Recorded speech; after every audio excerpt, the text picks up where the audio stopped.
Ladies and gentlemen, may I have your attention, please?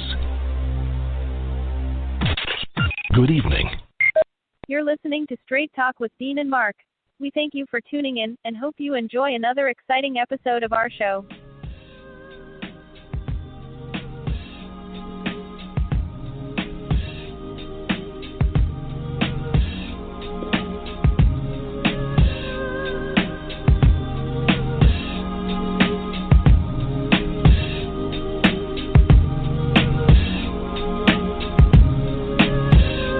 Ladies and gentlemen, welcome to another episode of Straight Talk with Dean and Mark.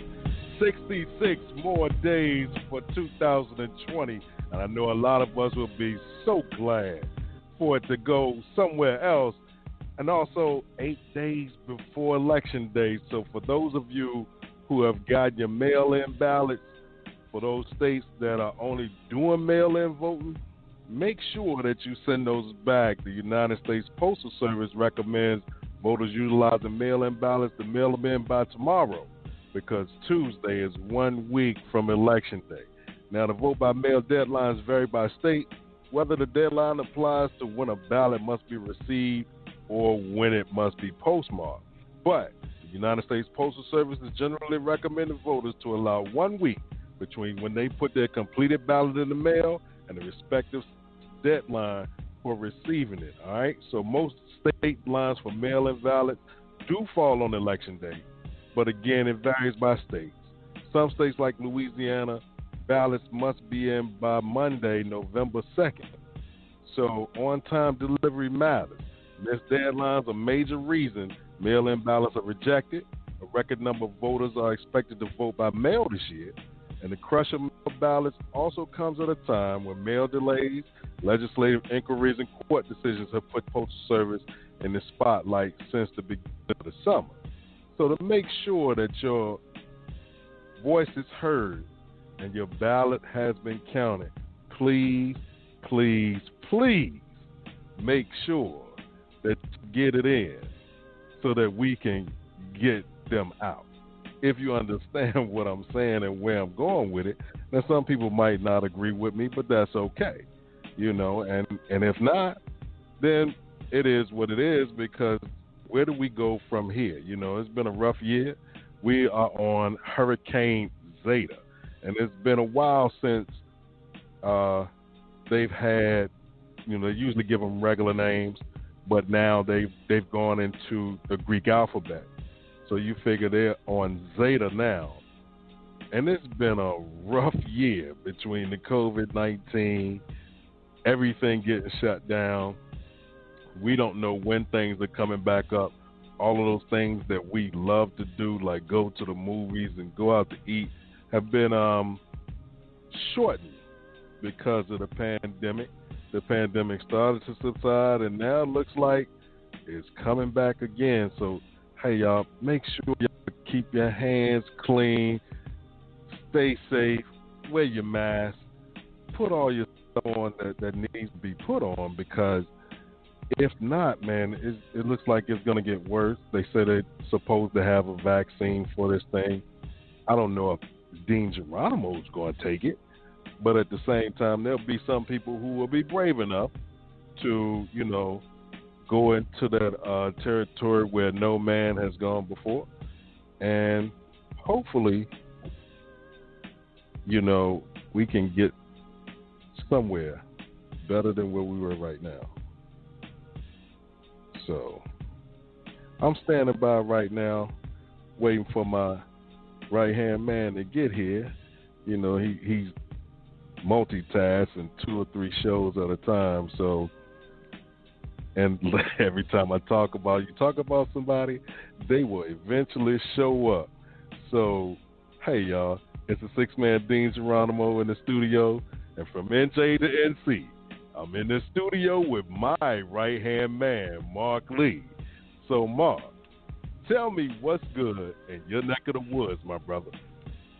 Well, for one thing that's good is that I'm glad that I got gift cards and other things because not only was because I'd actually timed it perfectly so that one show ended and I would jump on the show, and then all of a sudden I went to the phone and the phone people were like, you owe us some money. So fortunately I had a card that was able to take care of that real quickly and everything. So I was sitting there going like, I might have to use the Google phone in order to have this show happen. But I remembered where a card was. And, you know, sometimes the man above likes to play jokes with you and everything because they decided to jam my door where the phone was. So I think I was going to have to find like some screwdriver or something to work some magic. And I just talked to myself and talked to the man above. And I was like, don't do this to me. I got a show to do with Dave. So he decided to go ahead and open the door. I was like, cannot have this happening. So I need you to cooperate with me. And then I, you know, put that out there as a prayer and a thought. He said, all right, Mark, you got a point. So he went ahead and opened the door where the phone was, and we were able to keep this thing rolling like we're supposed to. But, you know, things are going as you can expect. You know, a lot of folks are paying attention to the elections. You know, that's a week from tomorrow. So a lot of folks are going to figure out what's going on. I've heard that a lot of folks are predicting a landslide for the progressive side, and I hope that they're right. But I don't want our folks to get complacent because we know what happened in 2016. So, yes, a whole lot of folks, including a whole lot of young folks, have gotten out there and voted probably for the Biden-Kamala ticket and everything, but we don't need to get complacent just because we think that we're winning. Because, you know, as you know, I'm a sports fan, you're a sports fan, and how often have we seen a team think that they got the game won, go into prevent mode, and then they turn around and the other team is like a field goal away, and then they wind up losing the game. So that being said, I'm just telling our folks that are out there in the progressive movement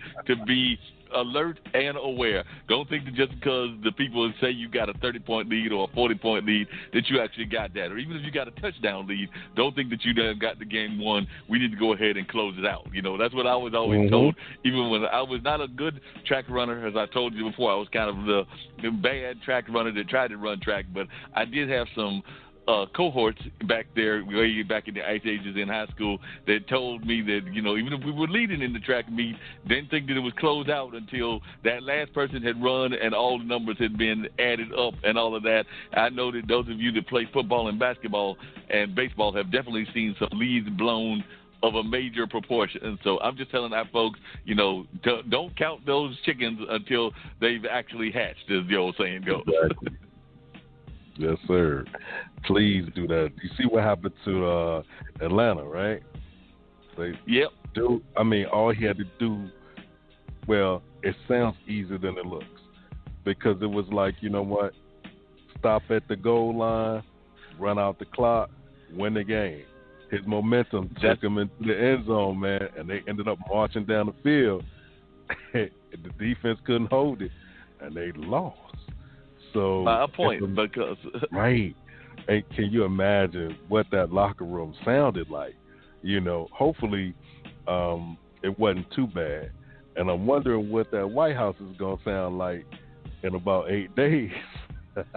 Yeah, exactly. Well, I want him to be crying. That's my goal. I want him to be crying, and I want him to be thinking about where he wants to go for his world travels. Because I want him to be thinking that, because I know a lot of people are speculating that he's going to bounce from this country. So I want him to figure out where he's going. And if he's going to stay here, whether that's Florida, I've understood that you folks in New Jersey and New York ain't really trying to have him. So whether that's Florida, whether that's I don't think California's looking for him either, and I know North Carolina ain't. So maybe that's why he came down to Lumberton. Maybe he's hoping that he can get some love down there in rural North Carolina. But wherever he's planning to move to, or Russia or Canada, but wherever he's going, he needs to be planning that vacation as of the 8th.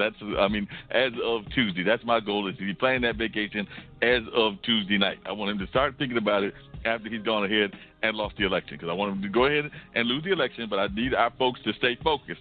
Stay focused on the prize. Don't think that you got it won, because like you just used that example of Atlanta, and I was actually thinking that. I was actually getting a bite to eat at that time, and I saw when the guy tried to not fall in the end zone, but he fell in, and, you know, there's some quarterbacks out there, whether that's Matthew Stafford, whether that's Tom Brady, whether that's Brett Favre. There are a couple of quarterbacks out there that you do not give them any time on the clock, because they're going to make good of it if you only give them a few seconds. So like I said, I agree with you. They should have, you know, falling on that 1 yard line, killed that clock, then gone ahead and won that game with, I think it would have been a field goal or something like that. But, that momentum carried him in there and everything. But, the sports games are crazy because I've been kind of torn lately about who to root for in the World Series, and I'll explain why I'm torn. But I initially was rooting strictly for Tampa Bay because of the fact of that's the Durham Bulls parent franchise and everything. So I've been rooting for them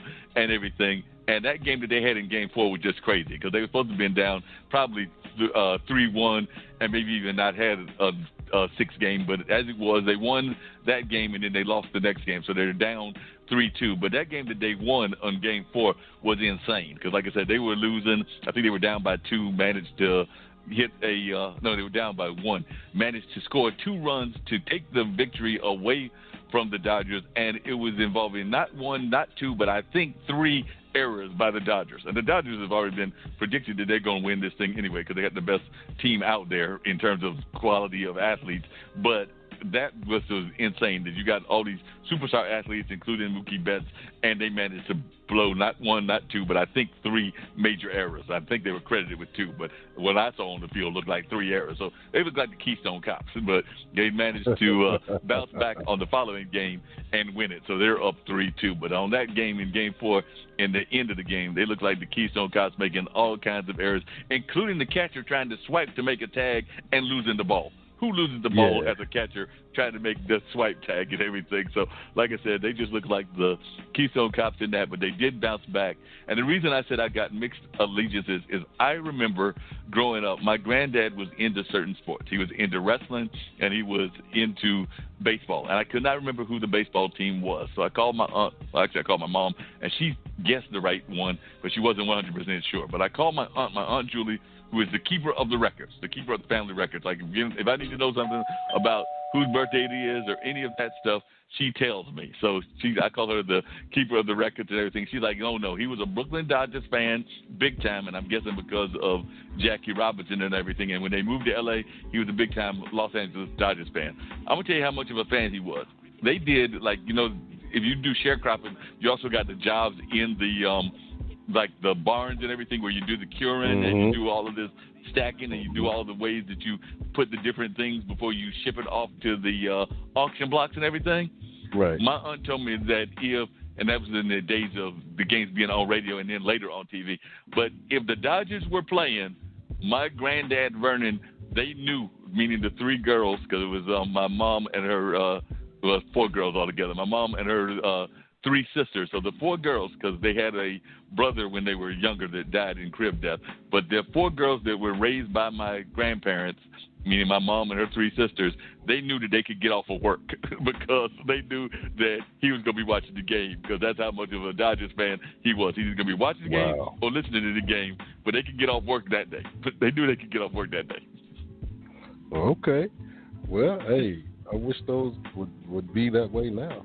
That would be real nice. I know, that's right. Hey, well, I remember that. Even as early as the 70s, I can remember going to, and that was back in, like I said, the earlier days of TV and everything. And I can remember, like, definitely the World Series, because thinking about the World Series, this is during the time of school when we got normal school. And I know a lot of people are doing virtual schools now, but back then I remember there being like little small TV sets that folks would literally set up to watch the games, and that was both in high school and college when it came to being around baseball time, because there were some serious baseball fans, and you're right, they were doing a little bit more of letting the kids have that freedom to watch things on TV. So I just remember I definitely remember in high school, I won't say one of my teachers, it might have been my English teacher, popping up a TV screen so that we were sitting there watching the game. I don't know how much learning we were doing. None. None at all. Be honest. You know what I mean? Yeah. You were entrenched into the sport. You know what I mean? We got a couple of rings of the doorbell, man. So, well, I'm expecting a couple of folks to call, including Mr. Bonapart, and I think we've also got standing Suga by. T that's going to return on the call. So let's bring up, I definitely want to get to Suga T because she's always got some interesting things to say. You know, we've had her on before, but let's get to Mr. Bonapart because he's a new person, and I think that he's traveled the world. So I need to learn what Mr. Bonapart's all about. So let's go to Mr. Bonapart, and then we're going to come to the other guest as well, who I believe is Suga T, but we're going to find out. But let's come to Mr. Bonapart first, since he came to the door first. Exactly, Mr. Bonaparte. Welcome to Straight Talk with Dean and Mark. You are now on the line, sir. Oh, thank you. I'm glad to be here.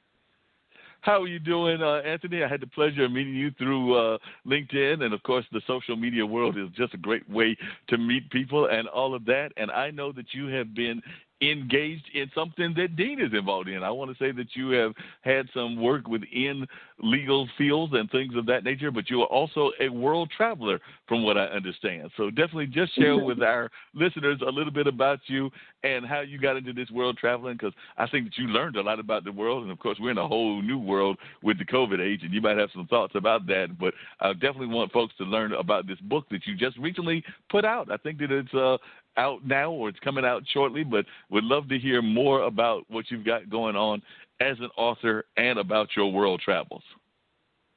Okay, my travels, of course, in the 90s, when I was a member of the United States Air Force, and if either you're a military man, you know that the United States government will uplift you and and ship you to various parts of the world. Now, during that time, I was if you're familiar with all the movies they make about the military working dogs, the attack dogs. So I was called a kennel master, and I had about 60 dogs that I was responsible for, and we went all over the world. In fact, when Jesse Jackson ran for president, I was assigned to protect him to clear the area that he went in before for explosive detection. But so for that, because of that, I was in Africa and Asia and the Middle East and the Gulf War in the 90s, but it was basically when I was traveling, I was traveling for work. Gotcha, and definitely that's traveling for work, and like you said, you were doing, like I said, Dean works in corrections, so you were basically doing like some security work and things of that nature. I know that I've got a cousin that is a GBI officer, a Georgia Bureau of Investigation officer, so he knows about doing that kind of work as well, where you have to do the security for folks that are coming in, including sometimes security for folks that you may not agree with. Like I'm thinking that you were probably glad to do the security for Jesse, but there might have been some other folks that you were sitting there going like, I really don't like you. I really don't want to, can't identify with your standpoints and your views, but you had a job to do, and part of that job was maintaining security for those people, because I'm thinking that you might have been in around the age of Reagan and the Bushes, and definitely we know we didn't always agree with everything that they said and everything. Correct, but our job was to, just for example, the Secret Service that protect the current president. I mean, your job is focused on keeping that individual from harm, and that's it. And so you take the politics out of it, while you're working. So I've been there and done that, and it was exciting at the time. But I was sad that I voted for Jesse Jackson. He didn't win, but that's how it is. But we got Barack Obama, so I'm good. We did get Barack, and Barack may be giving us through the long way getting us Mr. Biden and Kamala, because I know he's out here campaigning. I think he's either been here this week or he's coming here this week. I'm not sure which one it is, but I do know he's out beating the path for the Biden campaign and everything. So how are you coping with what's going on with the coronavirus and what's going on just in terms of our lives in general? Because we do know that this is an age of Black Lives Matter, and a lot of people are concerned about race relations in the modern era that we're living in. So I'd love to hear some of your thoughts as one who has traveled the world and seen a lot of different ways that we are treated in other parts of the world. But I'd love to hear your thoughts as to where we are with race relations, and also where we are in terms of how we're fighting the pandemic. Well, race relations, I'm always praying that it would get better. I faced a lot of racism in the United States Air Force. I remember from members of the Air Force. But one of the worst things I faced was I was in Germany, and I was traveling. I was on the United States Air Forces in Europe called an Inspector General team, where I had to travel around and inspect the security of the nuclear weapons at that time. And I left the hotel late one night to grab a bite to eat, and there were all these young Germans out. And I did not know that they were extreme right-wingers. And I was standing there and, ordering something to eat, and they were all gathered around me. I just looked at them, and I walked away. But and I learned the next day that I was lucky to get out of there in one piece, and I had no idea what I walked into. So even from the 90s on, I thought it would get better, in about 2020. But things have not progressed like I thought they would be. And that's one reason I think I wrote my book, and I'm hoping that would be an inspiration for some people to change their ways. Yeah, but I'm hoping there will be an inspiration as well. And I know one of the things that you do in terms of your current work is you're a private investigator. And a lot of folks have stereotypes about what a private investigator does. They oftentimes think about the cheating husband, the cheating wife, and things of that nature. But I know that y'all do a lot more than that. So I'd love if you could talk a little bit about what it is to be a private investigator and a little bit about your company and everything, because I do think that a lot of times people are too busy thinking about the old TV shows like The Rockford Files and Beretta and even some of the more current ones, and that's what they're thinking a private investigator does. And I know that it's a lot more detail-oriented than that, and a lot of it is very much grunt work, and it's not the glamorous work that they see on those old or present TV shows. No. I do a lot of background checks. For example, I have a client in Durham, a church, and I do background checks for them, for example, for individuals that may care for their elderly or the children. I have did work, following individuals who was, hiding from his spouse. I have done that, even though I don't do much. I have friends that specialize in that. But a lot of my work is death work and locating individuals. One individual, for example, that was really interesting, it was an individual he hadn't seen in 30 years, and he wanted me to find him. He only had a picture of him, and that he went to, I think it was North Carolina A&T University, and hadn't seen him in 30 years and wanted me to locate him. So I get a lot of things like that. But we do get the cheating spouse. But I have friends, two friends that I usually give those to. I do mainly administrative work now. I'm in a position now. Now, when I worked for the Department of Justice, I had 10 investigators that worked for me, and we investigated individuals that violated state law.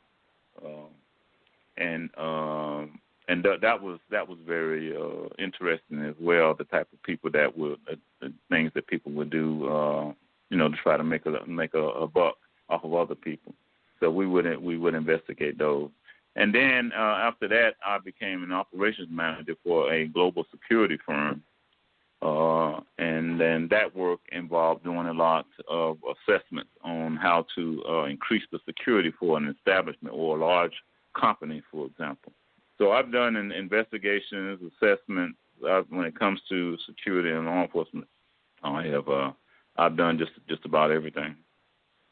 Sounds like it. And this is your second book that you've done. So tell us a little bit, and then I do want to get into a little bit about this current book. But tell us about the first book that you wrote, which is about apparently your own personal love of God and everything, but it's called Love of God and His Teaching. So I'd love for you to talk a little bit about that book, and then, of course, we'll get into the more current book. But I'd love to hear you talk a little bit about the earlier book that you first wrote. So this is actually, I guess, your second book, or maybe it's your third, but I'm aware of at least two. So share a little bit about your path into being an author and that first book, and then, like I said, we'll get into the current one, which deals with your travels and everything.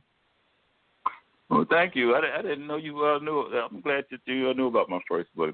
You're a great researcher. But yes, it's The Love of God and His Teaching, and I published that one in 2013. I'm going to republish that in about a year or so. So thank you for asking about it. But in this book, in my position, I state that a growing number of Americans, I felt, are concerned about the level of violence in our society. And, of course, like I said, this was back in the early 2000s when I started writing this book. And much of the violence was perpetrated by young people. And, of course, you know the situation with the young African-American males these days.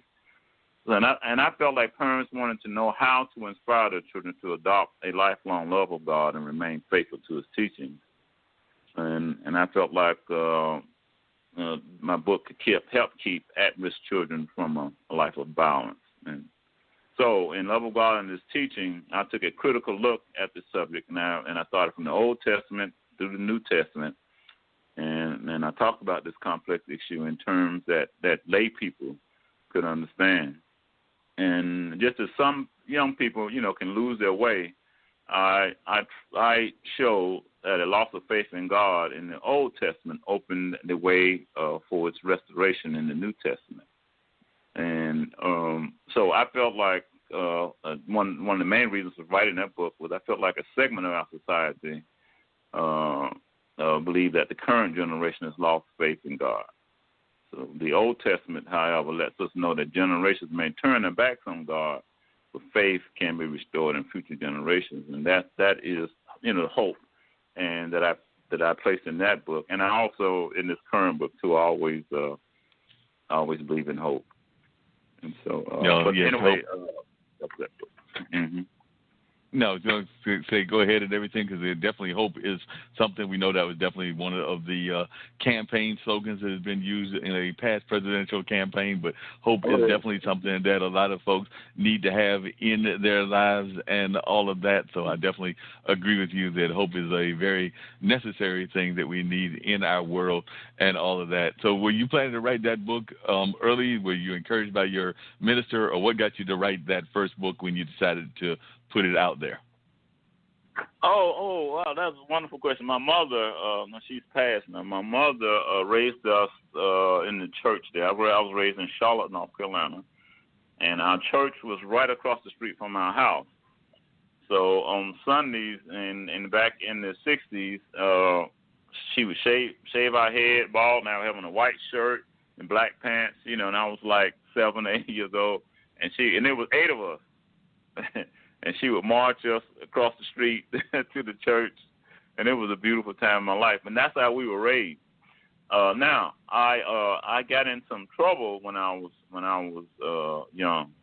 We used to back then they used to deliver the brand new Chevrolets and Fords on the train, and the train would come through our community, and we used to stand up on the hill and we would take these rocks and throw them and burst out the windows in these brand new Chevrolets that would come by, loaded on the train. It was a bunch of us.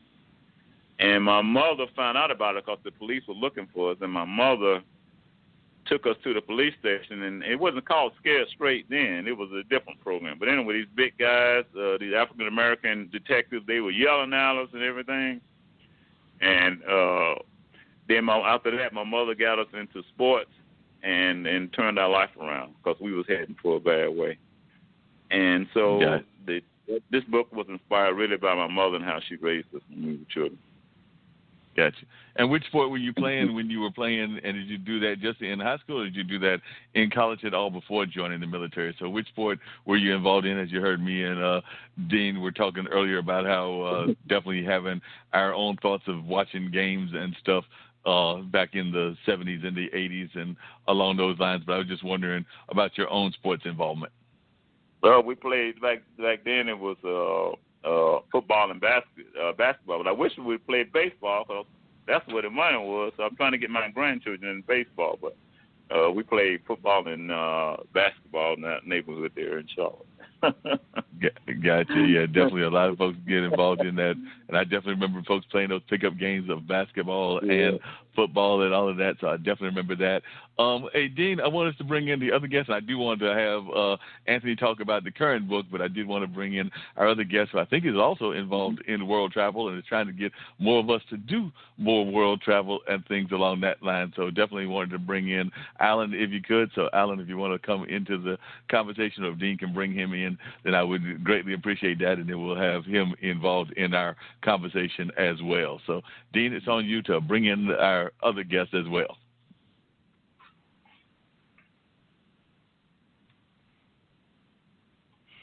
Dean is not listening to me. See if I can pull it from my end and everything. I think I can do it over here as well. So let's see if we can go over there. I'm here, Mark. There you go. All right. Yeah, I grabbed it. I was like, wait a minute. I was looking for Dean to help me out. Alan, we've been having this conversation with Anthony. As I recall, you were also involved in a little bit of the world travel. We hadn't got to the world travel part of things, but definitely that is what Anthony's second book is about, is some of the lessons that he learned from world travel. And as I recall, you're trying to get more of us to do world travel and even do some cooperative economics. So I'd love to hear you talk about what kind of things you've got going on and what kind of things you're encouraging our communities to do. So, Alan, it's on you. Okay. Well, I always have a lot to say, and I guess in regards to world travel, yes, I've been a number of places, and I think that's very important because if one wants to change one's behavior, one has got to be able to see other places and see oneself in relation to those other places. As opposed to being trapped inside of a racist United States where, you can only see yourself through certain lenses, so to speak. In fact, in psychology, what we call that is a psychic contrapuntal, and that means, a move out of one's place of origin allows oneself to see himself and others in a different light. And that's very important. In fact, if we look at various African leaders like Kwame Nkrumah, Martin Luther King, and various other ones. I mean, if we read their biographies, we'll find that their moving from place to place has really made a difference in terms of their thinking and actually helped inspire them to do some of the things that they have done. Yep, definitely. I would agree with you on that. And if you would tell the folks that are listening to us and everything about the African American Development Corps, which, of course, you've been part of, which is a non-for-profit group that is promoting mental health, efficient government, and development, like I said, in Africa. And from what I understand, you were also telling me in one of our conversations how you would like to see more of our African and African American populations work together, because we do know that sometimes we spend too much time dividing ourselves when we should actually be working together. So I'd love to hear you talk about that as well.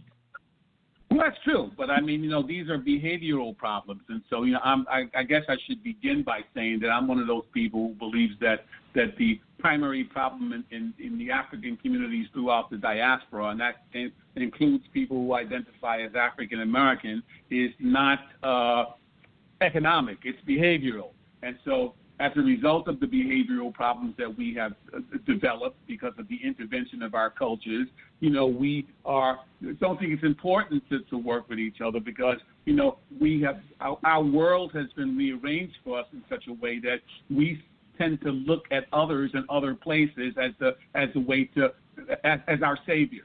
And I think a lot of that has to do, I mean, the previous caller might disagree with me, but a lot of that has to do with the way we were force-fed Christianity and a white Jesus, and because first of all, Christianity came out of Africa, but then in the European context, in the Western context, Jesus was turned white and he was Europeanized because it's very difficult to separate religion from culture. And because of the way we were given Christianity, I think that has a lot to do with it. A lot to do with specifically our looking at others or people who don't look like us as the solution to many of our problems.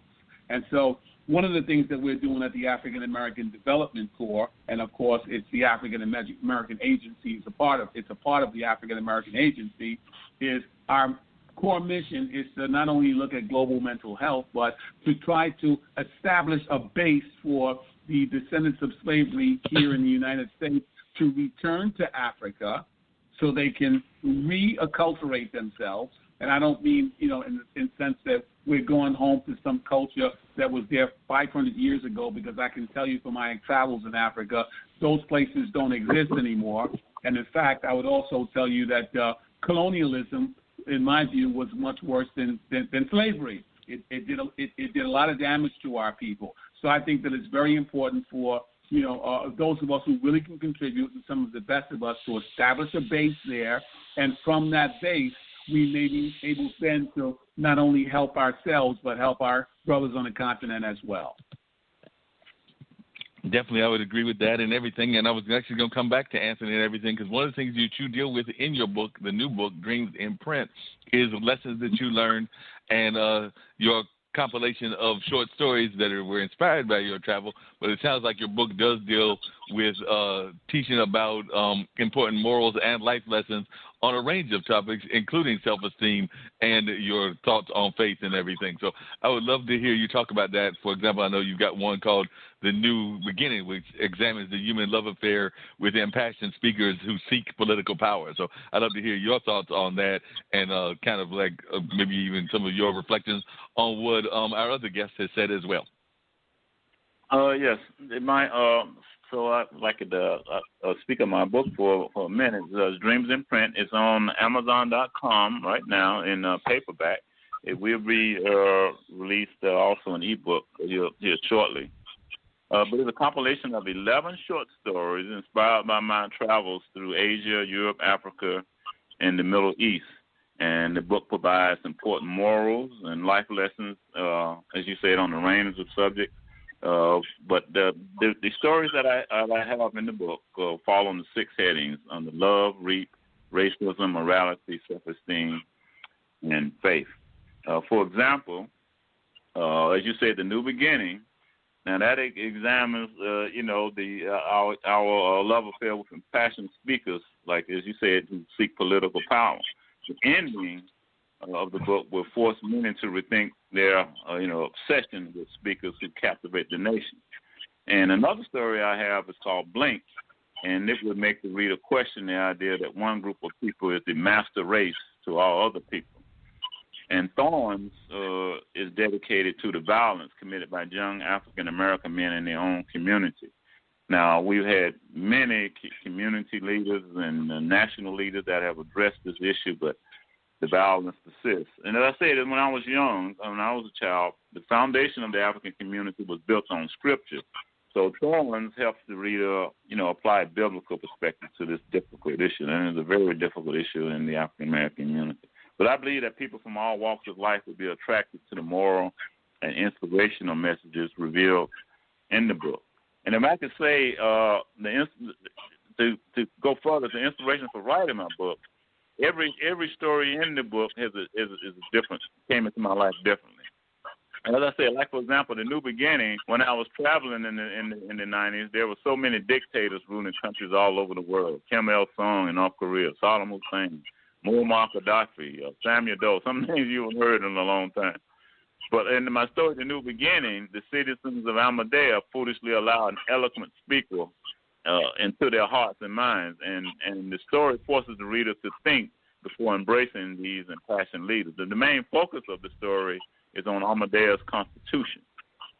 So, for example, the United States Constitution basically says we the people of the United States, in order to form a perfect union, establish justice, ensure the domestic tranquility, etc. And this story will show readers how important it is to live up to those ideas, especially in this voting season, and how fragile they are. Because, believe it or not, there are people who vigorously support the Constitution in public while plotting to demolish the nation's foundation in private. And and another story, let me tell you about Blink. When I was in South Korea, I met an Asian woman who had surgery or facial reconstruction to make her eyes look more like, Europeans or Americans. Now, this young lady thought that this would make her more acceptable to people in Western countries. But I had always admired the beautiful eyes of the Asians, so I was deeply bothered by that. So I remember going back to my room. I fell asleep, and then I woke up and I just started writing on a sheet of paper, Blink, and that's the name of my book, Dreams in Print. That's sort of like where it comes from. You bring up a very interesting point, and I want to bring it back to Alan as well. That's something that has definitely been going on in society. And like I said, you have some of that psychology background as well. And, of course, folks usually put it in our community, meaning the African-American community, when folks try to either lighten their skin or try to do things that are more European-centric and everything. But as Anthony was just saying, I've learned that that's actually going on in other cultures as well. There are definitely some things that are going on about bleaching within some of the African nations and some of the Asian populations and Hispanic populations and other kinds of ways that the folks are trying to Europeanize themselves in terms of their look. At least that's what I've observed. That it's not just a African American phenomenon, but it's a phenomenon from around the world. Is that what you have learned as well, and how big of a problem is that? Because I've seen that it exists in just my limited research in a number of different societies. So I'd love to hear from you, Alan, as to your thoughts on that. And then after you answer that, I want to hear from both of you about that whole thing around charismatic leaders, because I personally think that that's why we got in trouble with the current person sitting at 1600, because he's able to have that charismatic kind of appeal to a certain kind of base that he has. So that's where I think that he mobilizes them in a way that is scary. I mean, it might be admirable in some kind of ways that he's able to do that, but it's also quite scary, in my opinion, as well. But I'd love to hear you talk about, first, Alan, your thoughts on the whole concept of not just African Americans, but others trying to Europeanize themselves. Well, African Americans in that regard are not as bad as many other places, but I think that what we're talking about is an effect of colonialism. And this type of effect, it's a mental effect. So that's not something that you can pray away. That's something that needs an intervention, and the intervention can't just come from psychology, because, of course, besides being a historian, I'm also a behavioral scientist. And so, and one of the things I'm trying to, I work with in terms of the behavioral science field is I'm constantly the naysayer in the room, because, there are not that many, African Americans, for instance, in the field of psychology. I think it's something like 4%. And now I'm actually getting a doctorate in psychoanalysis, and I mean, you can count the psychoanalysis on one hand, black ones that actually exist. And so you have to have people that look like you. You have to come up with interventions for the formerly colonized and oppressed that may differ in various places, because I believe that they have to have cultural solutions inside of them too. And that's very important if we look at how psychology was used to prove the inherent unworthiness of the formerly colonized. And so, what I'm getting at here is that in terms of skin lightening and other things is that, a lot of psychological damage was done to the formerly colonized, and we can't expect that to go away because somebody jumped up and in theory said, after like brainwashing them for 100 years, said, oh, we're going home. Okay, and then they leave them, for instance, in parts of West Africa, in mineral-rich countries. A few people have everything, and those people who have everything are not the leaders of the people. Because the leaders of the people have been killed. They're all of the people who see themselves as the inheritors of colonialism. So, in fact, what they want to do is imitate the white man, but they don't go and stay in the white man's country for long, because when they're there, they realize at some point they're just niggers and they don't have the same kind of money as white people. So the only place that they can come and really show up and be something big is by coming back to their country. But the same thing happens here with our idealization of people like Jesse Jackson and Barack Obama and so on and so forth. So we need to really have a body of professionals that can come up with interventions that can help us think our way out of these things, that can come up with interventions or processes that will take the time that we need in order to work our way out of these things. And that's why something like the African American Development Corps or the African American Agency is so important, because I personally don't believe that African Americans, for instance, can come back into their own in this environment surrounded by all these other people. I mean, many would argue, myself included, that we were much better off and much more prolific in segregation. You see? And so that's why I think it's very important to move us out of this place and move us someplace else where we can come back into our own, and then we can spread out and do whatever we want. And I could use the example of, let's say, the Jews, for instance. I mean, barring the fact that they're colonizing somebody else's country, I would say that if you read Herzl and these other things like the Jewish state, one of the reasons he started this whole Israel thing is because they were going up this whole Zionist movement is because they were traveling around Europe, and he had begun to see that the Jews in the ghettos of Europe had actually begun to take on the very kind of qualities and behavioral patterns that everybody talked about. So the point I'm making is that if you tell somebody that they're bad long enough, they start believing it. Okay, just as we have been told that we can't do anything without other people, we have learned to be helpless. It's something that Martin Seligman calls learned helplessness, and this is what happens to us. So it's a very mental process. Herzl's idea was to come up with a Zionist idea, which is a Zionism and segregation. Okay, and he understood that in order to change these people's behavior, we have to get away from here and start all over again. And in the beginning, he wasn't thinking about taking every single Jew to what they were going to establish in Israel somewhere. Other people came later, and I think that we can come up with some kind of similar intervention. But whatever we do, we have to have mental solutions to what we're doing, and we, in regards to charismatic people like the Barack Obamas and the Jay-Z's and all these people we go after, this is another one of those mental effects. We, African Americans and black people, but African Americans specifically, we are the greatest victims of pop culture. And part of that has to do with negation. Part of that has to do with, I don't want to be too psychological, because I'm sure you will understand, it has to do with object relations. Okay? We can't delay our sense of gratification long enough so that we can get together and get the things we need. In order to be seen in these societies where we've been told for years that we're nobodies and we have been marginalized, we do anything to be seen. We dress like fools. We get 5 cents and we spend a quarter. We buy $700 Nike Yeezy sneakers when we ain't got a cent in our pocket. We do everything, and the basis of that is satisfying a need to be seen in a world where we've been marginalized for a long time. This is the kind of behavior that we need to change. But thinking that we're going to change this with just education or just the Bible, I think is misguided. Because these are very, very mental things. They're mental processes, and these things don't just happen to people. People are not born this way. This is the result of psychological damage that was done during colonialism. It's a colonial effect. And African Americans, I would argue, we think we're free. We think we're vested inside the society. We join the military. I was in the military too. We join the military. We do all of these things. But in fact, a guy like Trump comes along, and the benefit of him is that he allows us the illusions that we have had building up for a long time come crashing down on us. And I think in some ways that's good for us to see that, there's been a myth about progression in this society. Okay? And that's a big problem.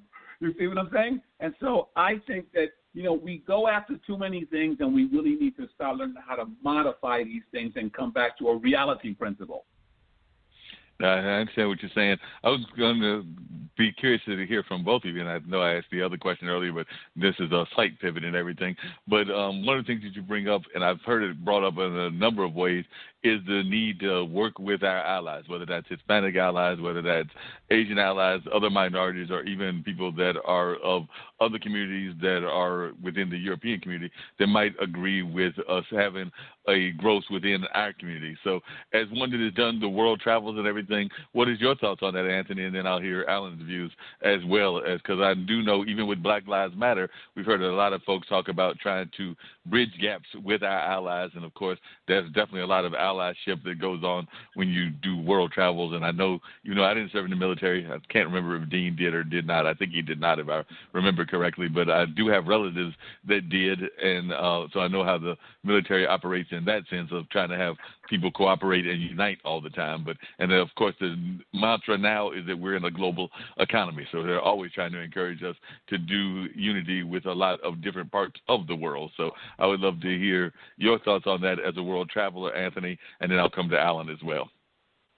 Okay. First, let me say something that Alan said about the mentality of us in the colonialism. I'll just say in my travels, to go with what he said, I met two African American males. Now they grew up in the 50s and 60s, and both of these gentlemen that I met were indentured servants. One in Louisiana, one in Haiti.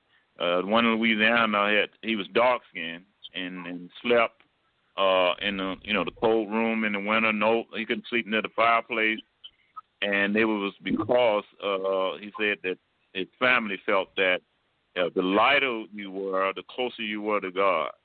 So think about that mentality. And they were similar to what a friend of mine that he's a doctor now, that's from Haiti, similar to what he went through. So that what the kind professor was saying, I'm telling you, is true. Hopefully things have gotten better, but this was back in the 80s and 90s when I met these two gentlemen.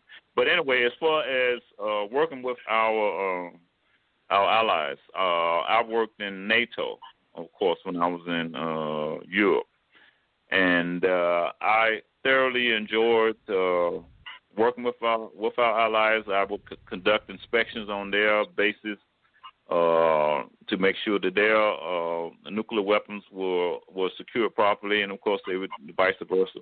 And we felt strong because we felt like we had each other's back. It's sort of like in your neighborhood. When I was growing up in Charlotte, if the guys would come to the neighborhood and take our Halloween candy, we had some big kids, and a lot of them were passed on now, and we would go get them, and they would go and get our candy back. I felt the same way when I was working in NATO with the French, and in England, and to see those ties start to deteriorate over the last few years, it's very I have a real problem with that. Now, my son is in the Air Force now. He's been over in the desert, I think, deployed over there 3 or 4 times. And to learn that while he was there was Russia had was standing bounty on these guys, and my son was over there, and nothing has been done about that.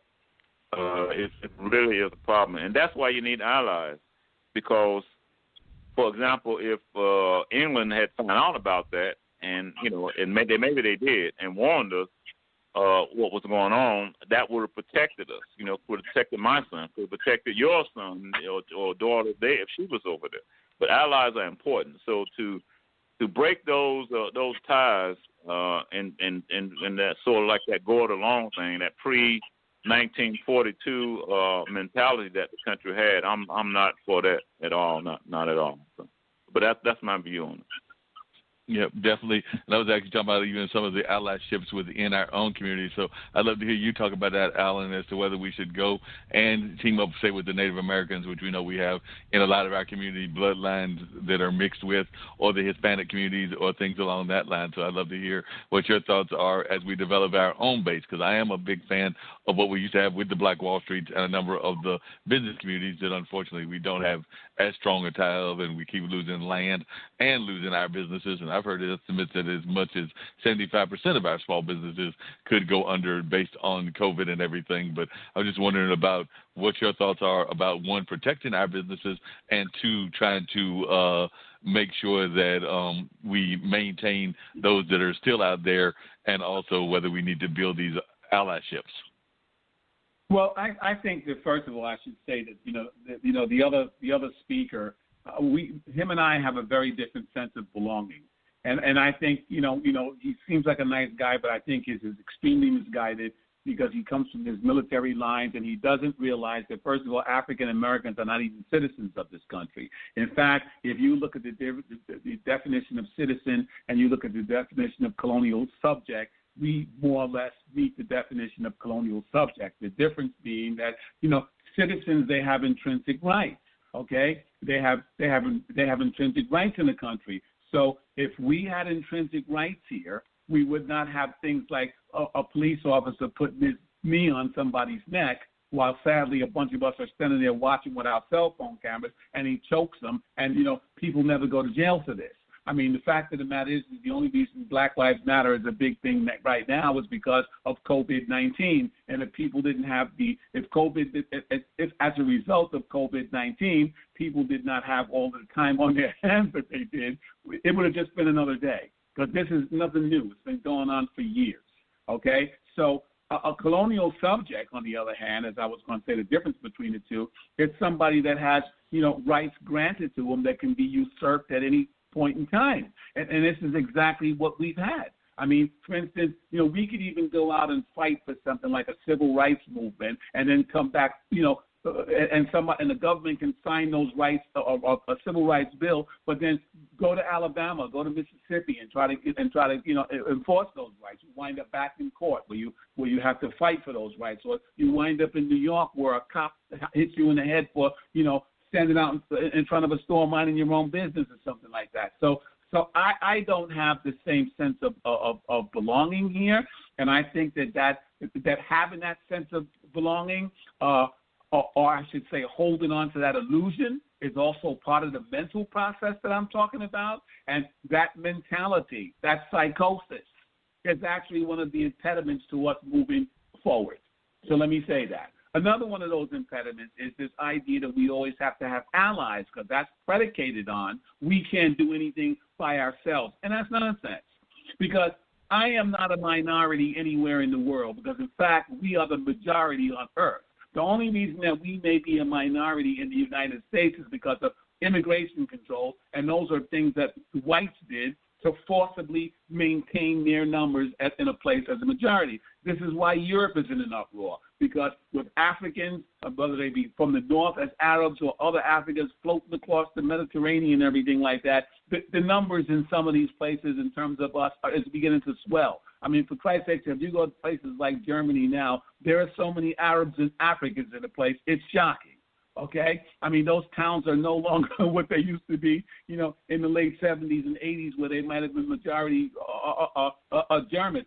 Even France is having that problem. They've always had that problem. That's part of their Islamophobia problem, okay? So if we move around freely, we will suck up other people, specifically Europeans, because they only make up something like 8% of the world's population. Again, why am I mentioning that? Because there's this idea that we have to form coalitions and things like that. It goes all the way back to this ideas that were put into our heads in the 1960s, and it is predicated on, we don't have the skills.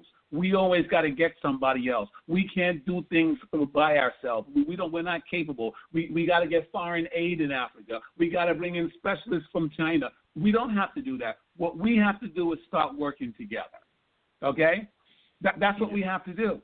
And other people have done that. And the fact of the matter is that nobody is going to understand anti-blackness, which is what racism really is, the way we do. In fact, many Africans and black people that I meet don't really understand anti-blackness because they've been sequestered in their country. So how can we bring in other people who call themselves Hispanics and all this other stuff? Because, traditionally in the United States, those very people have always turned around and stabbed us in the back. And you can take that all the way back to the women's suffrage movement, which somebody like Harriet Tubman started, and they called her in for a meeting or one or two, but then as soon as white men came over and told, white women, okay, we'll give you this, and this, but in order to get that, you have to distance yourself from black women, they did it, okay? This is what other immigrant groups have done to us too.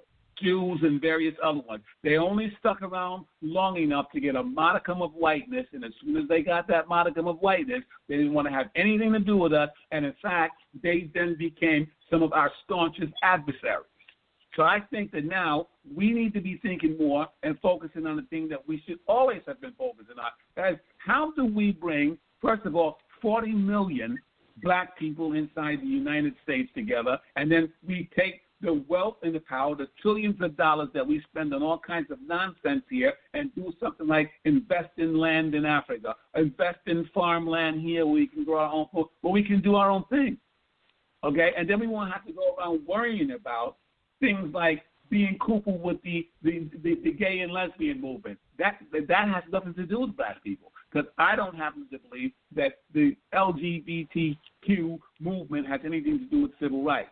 But even so, you have a group of people who are fighting for the right to engage in a certain kind of behavior, and they can do that. We aren't doing that at all. We're fighting for the right just to be recognized as human beings. So I don't see how the two things go together. And so if you look, for instance, at the Black Lives Matter manifesto online, or a big part of their thing is about promoting, normalizing homosexuality. What does that have to do with black people, African Americans specifically? I mean, yes, there are some black people who happen to be gay that get killed in the United States, but I would go on to say that those people generally are not killed because they're gay. They're killed more often because they're black. Well, interesting points that you bring up there and everything. One of the things I'm curious to hear from both of you is, do you think that, and I've had this conversation with friends of mine, that we can actually get back to creating a Black Wall Street or something along that line? Because I've heard people say that they don't think that it is possible to do in this day and age because we're too fragmented, we're too separated or whatever. And, of course, there were communities like that existed in various cities in Oklahoma. So it wasn't just Tulsa, but there was another city in Oklahoma that is slipping my mind right now, or also the different places in North Carolina. Definitely Durham was one of them. I think Richmond had its own Black Wall Street. So there were a number of Black Wall Streets throughout the country. But I was wondering, do you think that we can put together a physical Black Wall Street, meaning like a neighborhood or a community that is minority owned or that is minority controlled, or is that something that is an antiquated approach and that we can never have happen? Because that's what folks that are in my peer group have told me, that they don't think that we can actually ever physically have another Black Wall Street. I don't know that I necessarily agree with them, but I was just wondering your thoughts on that as to whether we can have a Black Wall Street and whether that's something we should have. So I'll start back with you, Alan, and then I'll hear what Anthony's got to say about his thoughts. So, Alan, do you think that it's possible for us to recreate what was the Black Wall Street? Yeah, I think so. I mean, I wouldn't be doing what I'm doing if I did not think that was possible. Of course it's possible. We have to have the will. We've been fragmented more because we've been sidetracked with all these other things, and this is why the psychological, it comes into play.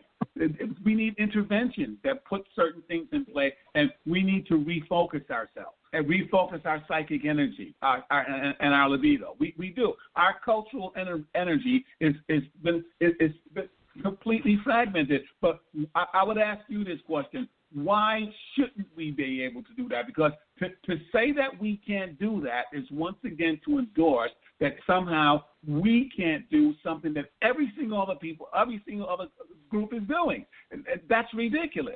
Why can't we do it? So the question is not why can't we do it, why aren't we doing it would be better. And that has to do with all of the things that have happened to us and us thinking that we have to always look externally for the answer to everything. And, of course, if we think like that, we just go externally. I mean, it's impossible. I mean, do you realize that if you look at doctors, for instance, let's just talk, because you have businessmen from Africa and various other black businessmen, they come to New York and the United States, they go to Europe, and the best ones always stay. There's a drain of the mental resources of the African countries and, of course, the diaspora. You realize you have more Nigerian doctors inside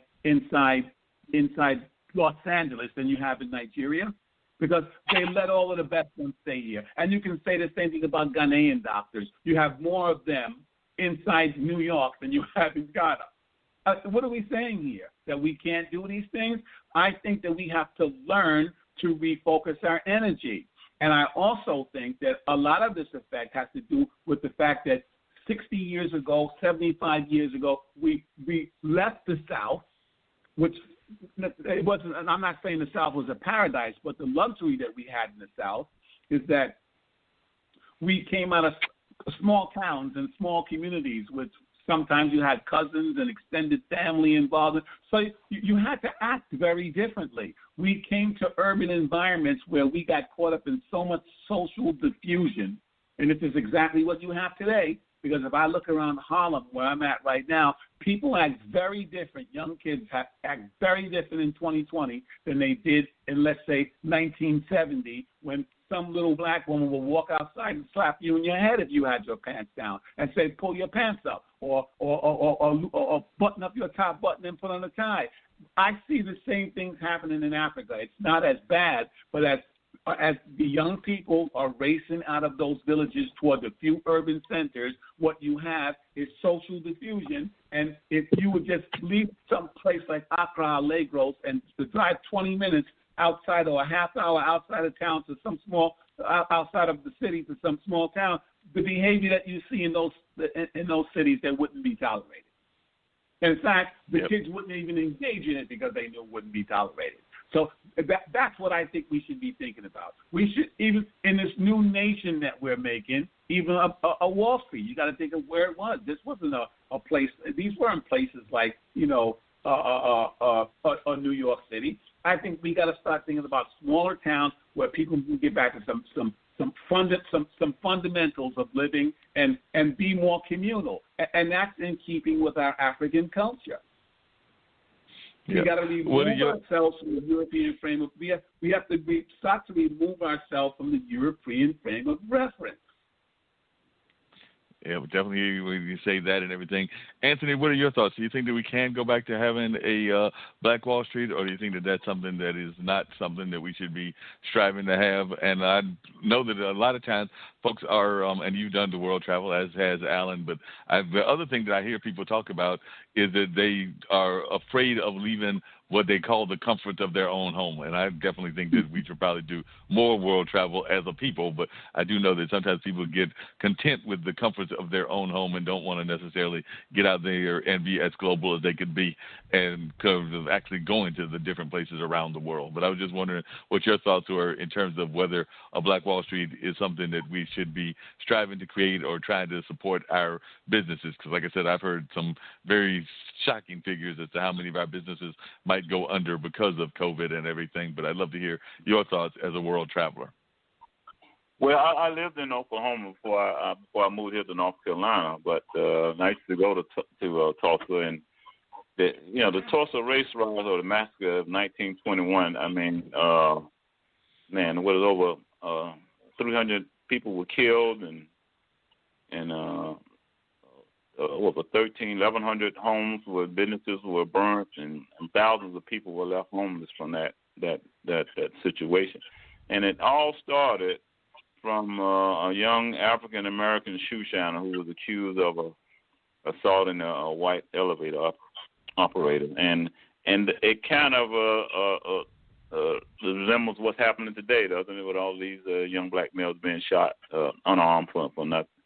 But while I was out there in Oklahoma, I used to go to the black rodeos and events, all kinds of events sponsored by African Americans and entrepreneurs, restaurants that they open, everything. So it can be done, but it would take the African American entrepreneurial spirit to rise up again, and I think that can happen. But Barack Obama, and I don't know, I can't remember when he was giving the speech, but he was talking. He was being people were complaining about him, talking about these businessmen who said that they built their business themselves from their own 2 feet and with their own 2 hands, excuse me. And Barack Obama gave a speech saying, "Well, you didn't build the roads that led to your business. You didn't build the bridges. You needed help." So we're back to the allies again. Align yourself with people that think like you, or that would help you, or that would assist you. But so I think it can be done, but you'll need allies, and the entrepreneurial spirit to come back to the African Americans, just like it was in 1921 in the Greenwood neighborhood, and it's still there. I think it's still there in us. We just need the right leadership to bring it out. But that's my view on it. Yeah, that makes a lot of sense. And that's one of the things we have on the show is we allow people to have disagreements and things of that nature. So I would love to hear your argument for the other side and everything. So definitely, Alan, what were you going to say in terms of the disagreement and the allyship? I disagree because, again, this gentleman is highlighting his sense of belonging, which I don't share in. Because, Barack Obama, he was a failure himself. He didn't do much for the black community. He could have done a whole lot more. Okay? So let's be really clear about that. Okay? So the thing is that you can say that, all right, but you didn't build the roads and the bridges to your business. But that's suggesting that we can't build roads or bridges. Of course we can. I mean, what are you saying to me? There are guys in Africa who are building roads for $2 a day. There are guys in Jamaica who build roads. We got people right here who are construction men who are always put out of a job because all of the white construction men are hired first. We have these people. We got to start putting systems in place to mobilize these people because, first of all, you know what? You cannot even talk about allies. Let me say this. We live in a capitalist chain of being, no matter whether you like that or not. And in a capitalist chain of being, you got to have your economics together before you can run outside and start looking for allies. Because if you run out to look for allies without having your economics together, you're a beggar. You're not somebody who somebody wants to ally with because you have nothing. Okay? So we got to stop putting the cart before the horse. Okay? When we pull our economics together and start doing these things, others. Yes, they'll come to us, but they'll come to us because they'll come to us on our terms, and you know why? They'll come because they want to do business. That's something very different, okay? That's I just want to lay that out there. Yeah, and I can see that, and like I said, what you're talking about is kind of like doing the basis of what I guess some of our Italian brothers and our Irish brothers and other folks did, where they basically built alliances both with Italy and Ireland, using those as examples, but then they also still had their own base within their own community and things of that nature. So, yeah, they might have had their heritage background, and I would argue some of the Asian populations, like definitely the Koreans and the Japanese, are doing that with some of their businesses here in North America. So it sounds like you're trying to encourage us to build true alliances with the folks that share our own bloodline and doing this on a more regular basis and trying to have it happen in that way. So definitely that's something that I think that we can definitely work on trying to create and all of that. And definitely we do have folks within our organizations and within our own talent field that are able to do a number of jobs that are out there. The one thing that I would add to that, and y'all Dean may want to jump in as well, is because we've had this conversation with other guests as well, is that there are limitations as to what we can do. I mean, I think we saw that with the Supreme Court nominees that I just saw on a news feed, just got recently confirmed and everything. But what we want to have done and what we have the capability to have done aren't always the same. Because like I said, I was admiring Barack even before he was running for president for being a grassroots organizer and a grassroots leader. But, you know, then when he got into the White House, he did have to play the political game. And there is a game involved in politics that is existing and has existed for centuries, if not definitely multiple centuries. So it's existed out there. So I think that sometimes that we expect more from our leaders than they can actually deliver. Because like I said, I'm not saying that as a apologist for Barack, because there are definitely some things, including the drone attacks and other things that he did that I did not agree with and that I still do not agree with. But I do also sometimes think that sometimes the progressive movement was expecting him to do more than he actually had the capability to do, because he was working within the system that he was given. And I want to say that he did not have control of the whole House or anything of that nature, or think he didn't have control of either the House or the Senate. I have to go back and remember my history, but I know he did not have control of the total administration. That's right. He didn't have control of the House or the Senate. Mm-hmm. Yeah. At what point do we stop expecting possession? And I say that because some folks will believe, oh, well, he's supposed to do for us, or someone's supposed to do for us. But then when that's flipped around, what are you doing for yourself? This is a game that we were born into. You might not like it, but it's also, when have paths, I'll stop at 1990. Since the 90s, when have we supported us? We don't. You know, everybody wants what they want, and you support what you like. If you like those $1,000 shoes, hey man, go ahead and buy it. It's not for me, but I ain't gonna get mad at you because you don't have any money. When you don't have anything to eat, I'm gonna tell you go sell them shoes, and I'm gonna give it to you the hard way. I'm not gonna break my back to save yours when your back is intact and you're waiting on me to do something for you. When we have businesses, we don't support each other's businesses, or we go with a overly critical eye and we want to blast something that you didn't like or you didn't necessarily see that was you liked, so you tell everybody not to go there, or you want a discount on the price, or they should be hooking you up because we brothers. Now, we're not brothers. I grew up in a house with two brothers. The price is the price.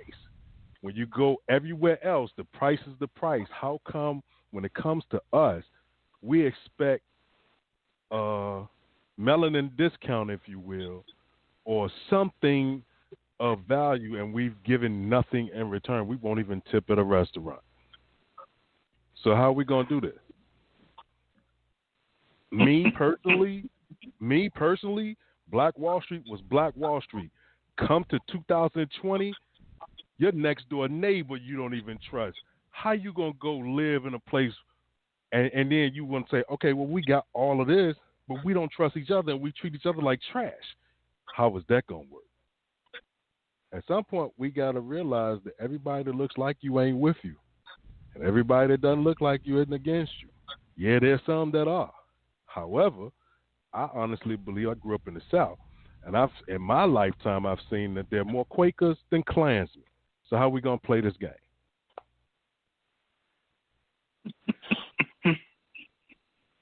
What are your thoughts on that, Alan? Like, is this? Well, I mean, he's basically making the same argument that I'm making, and this is why you're talking about re-education of people, okay? Because a lot of these things that happen to our people, this is what happens when one feeds into being part of a capitalist system, okay? The capitalism actually was birthed in the slave trade. This is what the whole New York Times 1619 project made clear. It's never been a friend to black people. But if you talk to any rapper, Sean Combs or any of the rest of them, even the ones in the street that ain't got a dime in their pocket that are just running around talking about shooting the neighborhood up, they all have fed into the capitalist ideal. And that's not something that's exclusive to black people in the United States or in the other parts of the diaspora or even Africa.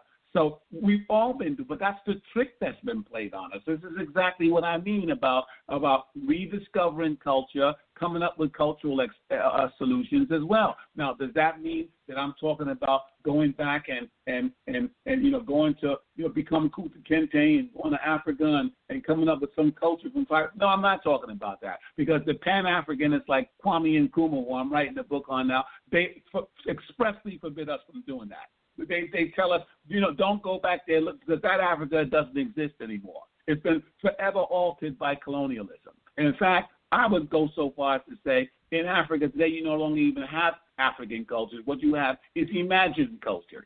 You see what I'm saying? Okay? And this is why they're all speaking, the ones who come here because they can afford to get here. They're speaking French and Portuguese and all these other languages, or they go to the Christian church or the Muslim church or the Muslim mosque or something like that. This is not African, okay? So we have fed into all these things in the United States because we can. We have fed a lot into capitalism and technology. Those are the new religions for young people here, okay? But those are the very things that have messed us up. And that is why they are markedly different now than they were, let's say, when, during the Great Migration when you had children. People were very different because they didn't have all these things. They hadn't fed into these things yet. You had a Black Wall Street and all these other things because people back then were much closer to slavery. They had parents that came off the plantation, and they understood very well that they were never, ever going to be incorporated into this society in the way that many of us think now, because they understood back then that white people aren't going to change in that way.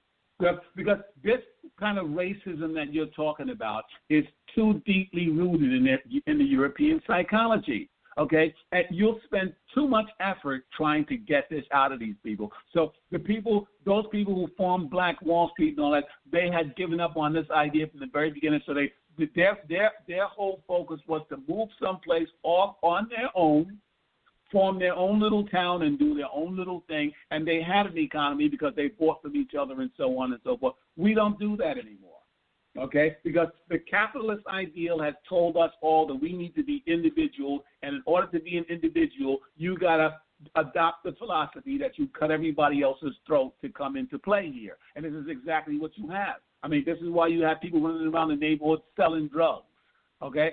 How is a neighborhood drug dealer different than some African leader who wants to be the president for life?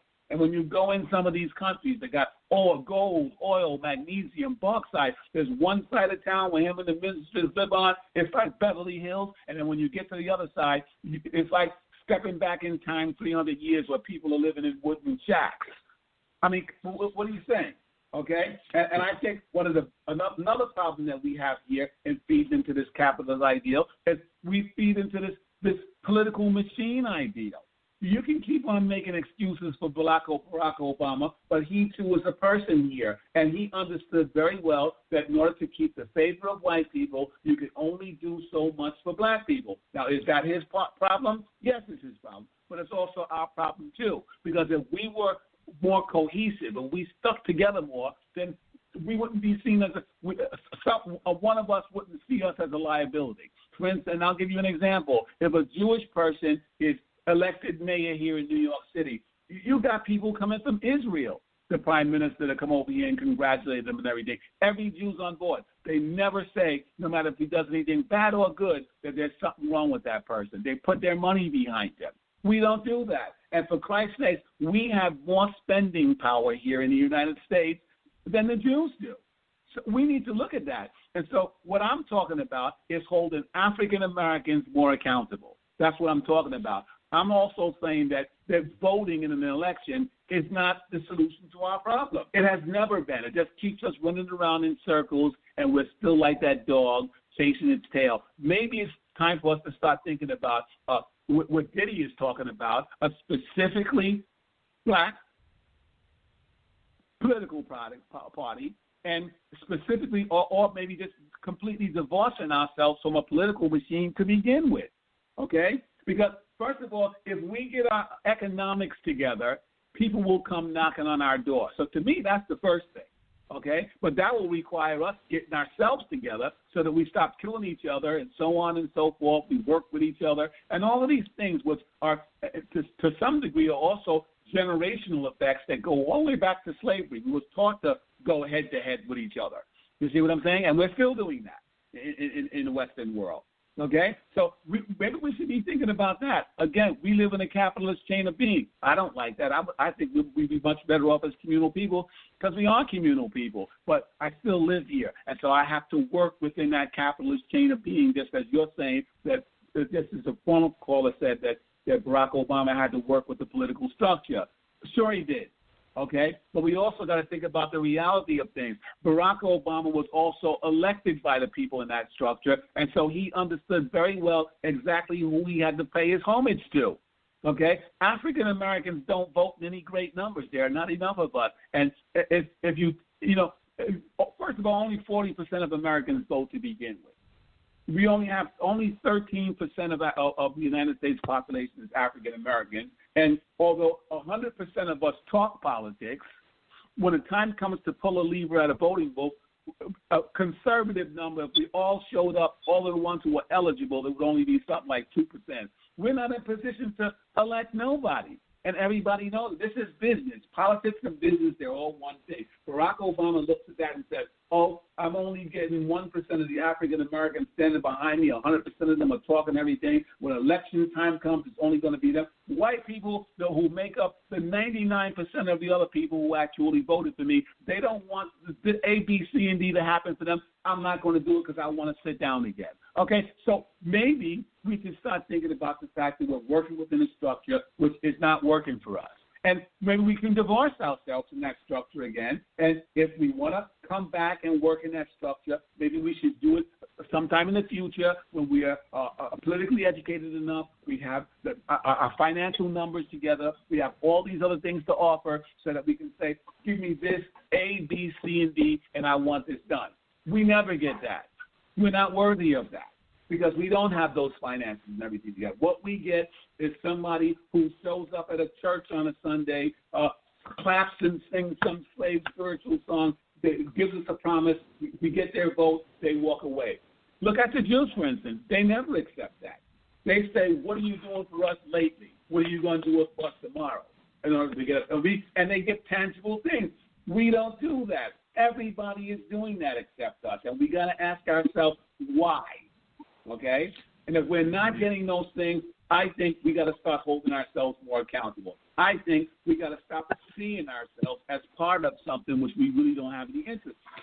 Well, the one thing I was going to add to that is that it does seem that, and I'd love to hear from everybody on the call and everything, their thoughts about this, but it does seem that some of our leaders, now some of them might be coming from the world of sports and the world of entertainment, are at least trying to build things that are owned by themselves and things of that nature. Like I may not be the biggest Laker fan, but I will acknowledge that LeBron is building schools in Ohio where he's originally from. I'm seeing some other leaders that are actually going out and trying to create using the wealth that they have, because unfortunately we are getting a number of our wealth centers being from sports and from entertainment. So there are some folks that are apparently trying to use that power that they have to actually make a change and a difference. So are you seeing that? And even in your own agency, Anthony, are you seeing that some of our power brokers are coming to join you in this effort that you are creating? Or are you even able to reach out to them, or do they have their folks that are devoid and divided from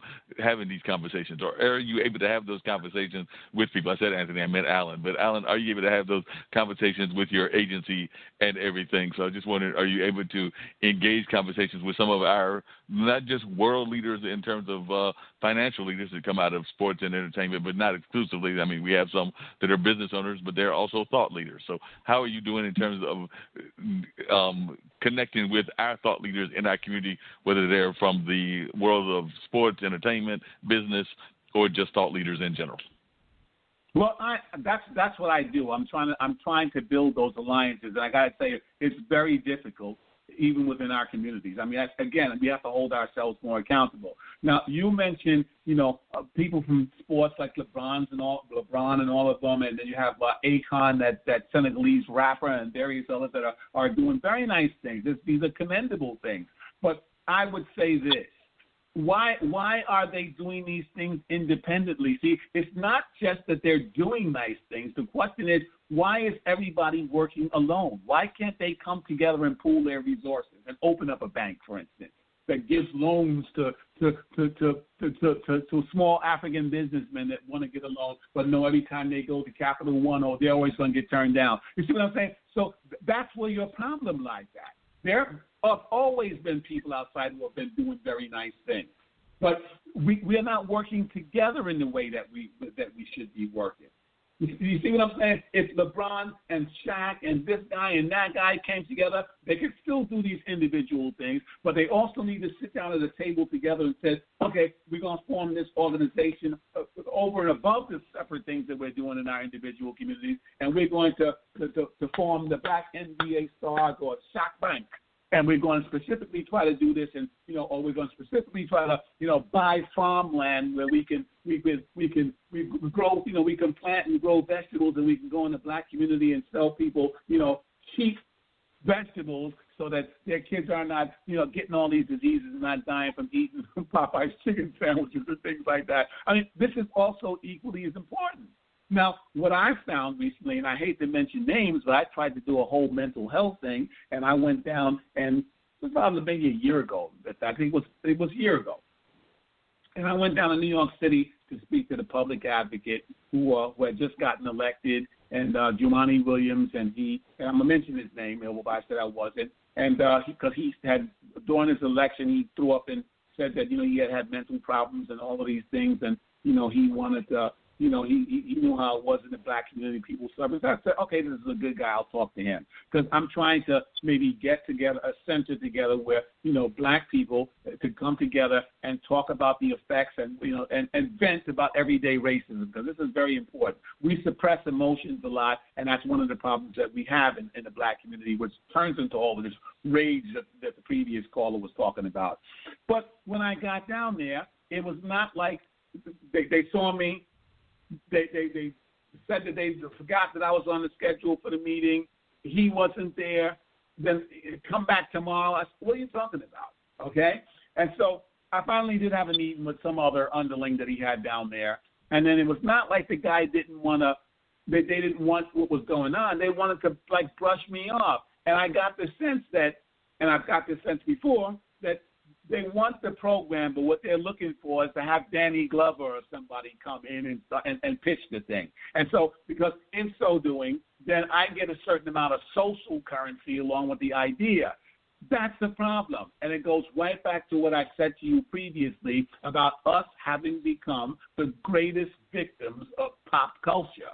Why should it be that somebody has to be a media star in order to go over and talk to somebody in the Democratic Party or talk to Trump or talk to Jesse Jackson or talk to Jumaane Williams? What is this? This is a real problem because there are a lot of great thinkers out there who will come up with a lot of great ideas, and they're not people that you're going to hear some rap record or you're going to see them on television. We have a number of them. I mean, why don't we have a coalition of people? Actually, we do. Of African studies people like Karenga and Malefi Ashanti and various other people, but nobody will listen to them because all of them are looking for stars. Yeah, speaking of that whole star mentality, and I wanted to bring back Anthony into the conversation because I know that one of the things that he talks about in his book is self-esteem and things of that nature. So actually one of the questions I was going to ask is that's actually another issue that I know exists in our community, and whether it's COVID or whether it's mental health, and I do know that there are a number of issues around mental health. A lot of times we as a people are oftentimes afraid to have those conversations. I mean, Chucks, we don't like to go to a regular doctor, much less a psychologist or a psychiatrist. So I was just wondering, when you're talking to folks, Anthony, and talking about ways that you get them to develop better self-esteem, how do you deal with the fact that a lot of times, even when you have it as a part of your book, that a lot of times we like to give it surface talk or give it that kind of Oprah kind of conversation, for lack of a better term, and not get into the weeds as Alan has been doing and some of our other past guests have done. So I do know self-esteem is very important, and a lot of times we don't like to deal with the psychology of our lives. So that was one of the things that is a topic that you deal with in your book. So I was wondering, when you're talking to young people and trying to encourage them, how do you deal with the topic of self-esteem? Well, for example, I volunteer at Mary's pantry. I'm usually there every Monday, and we that's here in Raleigh, North Carolina. And as a matter of fact, we give out meals to the needy families from 1 to 3:30 p.m. on Hillsborough Street here in Raleigh, North Carolina. And of course, the families come by, and the teenagers, of course, and they find themselves in this predicament, and they put their head down because, and I think some of them are just ashamed of what has happened to them because something has happened to them which is really is out of their control. And so what I do, especially when the young people have their heads down, I walk up to them and look them right in the eye and have them look at me, and I ask them, what are your plans for the future? This thing that's happening to us now is not going to always, it's not going to always be here. We're going to have to be prepared to move forward. And I tell them about stories when I was hungry, when I was a child, because we used to go into the woods and find food. But now, and then when I was hungry, we didn't have the food pantries like we have now. And I would tell them those stories, and it would kind of perk them up. And then I would tell them about what I have accomplished since then to build up their self-esteem. In other words, you can overcome this lull in your life right now, and your parents can overcome it too, and they will. And that's how I talk to them. So when I talk to these people that are going, all of us are going through this during this pandemic, I accentuate the positive, always the positive, never the negative. And I'm hoping that when they walk away, they will, that they will take what I have said with them. As a matter of fact, they come back every week, and now a lot of them will come over to me, and we'll have a conversation about anything that they want to talk about, whether it's politics or career, going to a North Carolina Central University, which I always promote, and or historically black college, but it works. It works. You can't pick the head up of every kid, but if you can just turn one around and let he or she know that you can do it, don't ever give up. Build that self-esteem. It's worth it. It's worth talking to 100 of them. You can just get one. That's my view on that. But thank you for that. Makes a lot. Yeah, no problem. That makes a lot of sense, and definitely you have to find ways to do that and everything. Anthony, Alan, I wanted to hear from you. He brought up the HBCUs, and I know HBCUs are very much an important part of our legacy. But do you think that we're doing enough to maintain our support of our HBCUs? Like I said, I actually went to a predominantly white institution, a PWI. I'm going to Marquette University, but I know Dean has gone to an HBCU. I know my brother has gone to an HBCU, and as did both of my parents. So I do know the importance of them. But I was just wondering, do you think that we've done a good enough job? Because I've even seen that some of the political figures are trying to use the HBCUs as a pawn. Because, like I said, I've noticed that the person at 1600 currently is oftentimes talking about the fact that he actually gave more support to the HBCUs than anybody else, or at least that's what he claims. So I was just wondering, what are your thoughts as to how we're doing with HBCUs?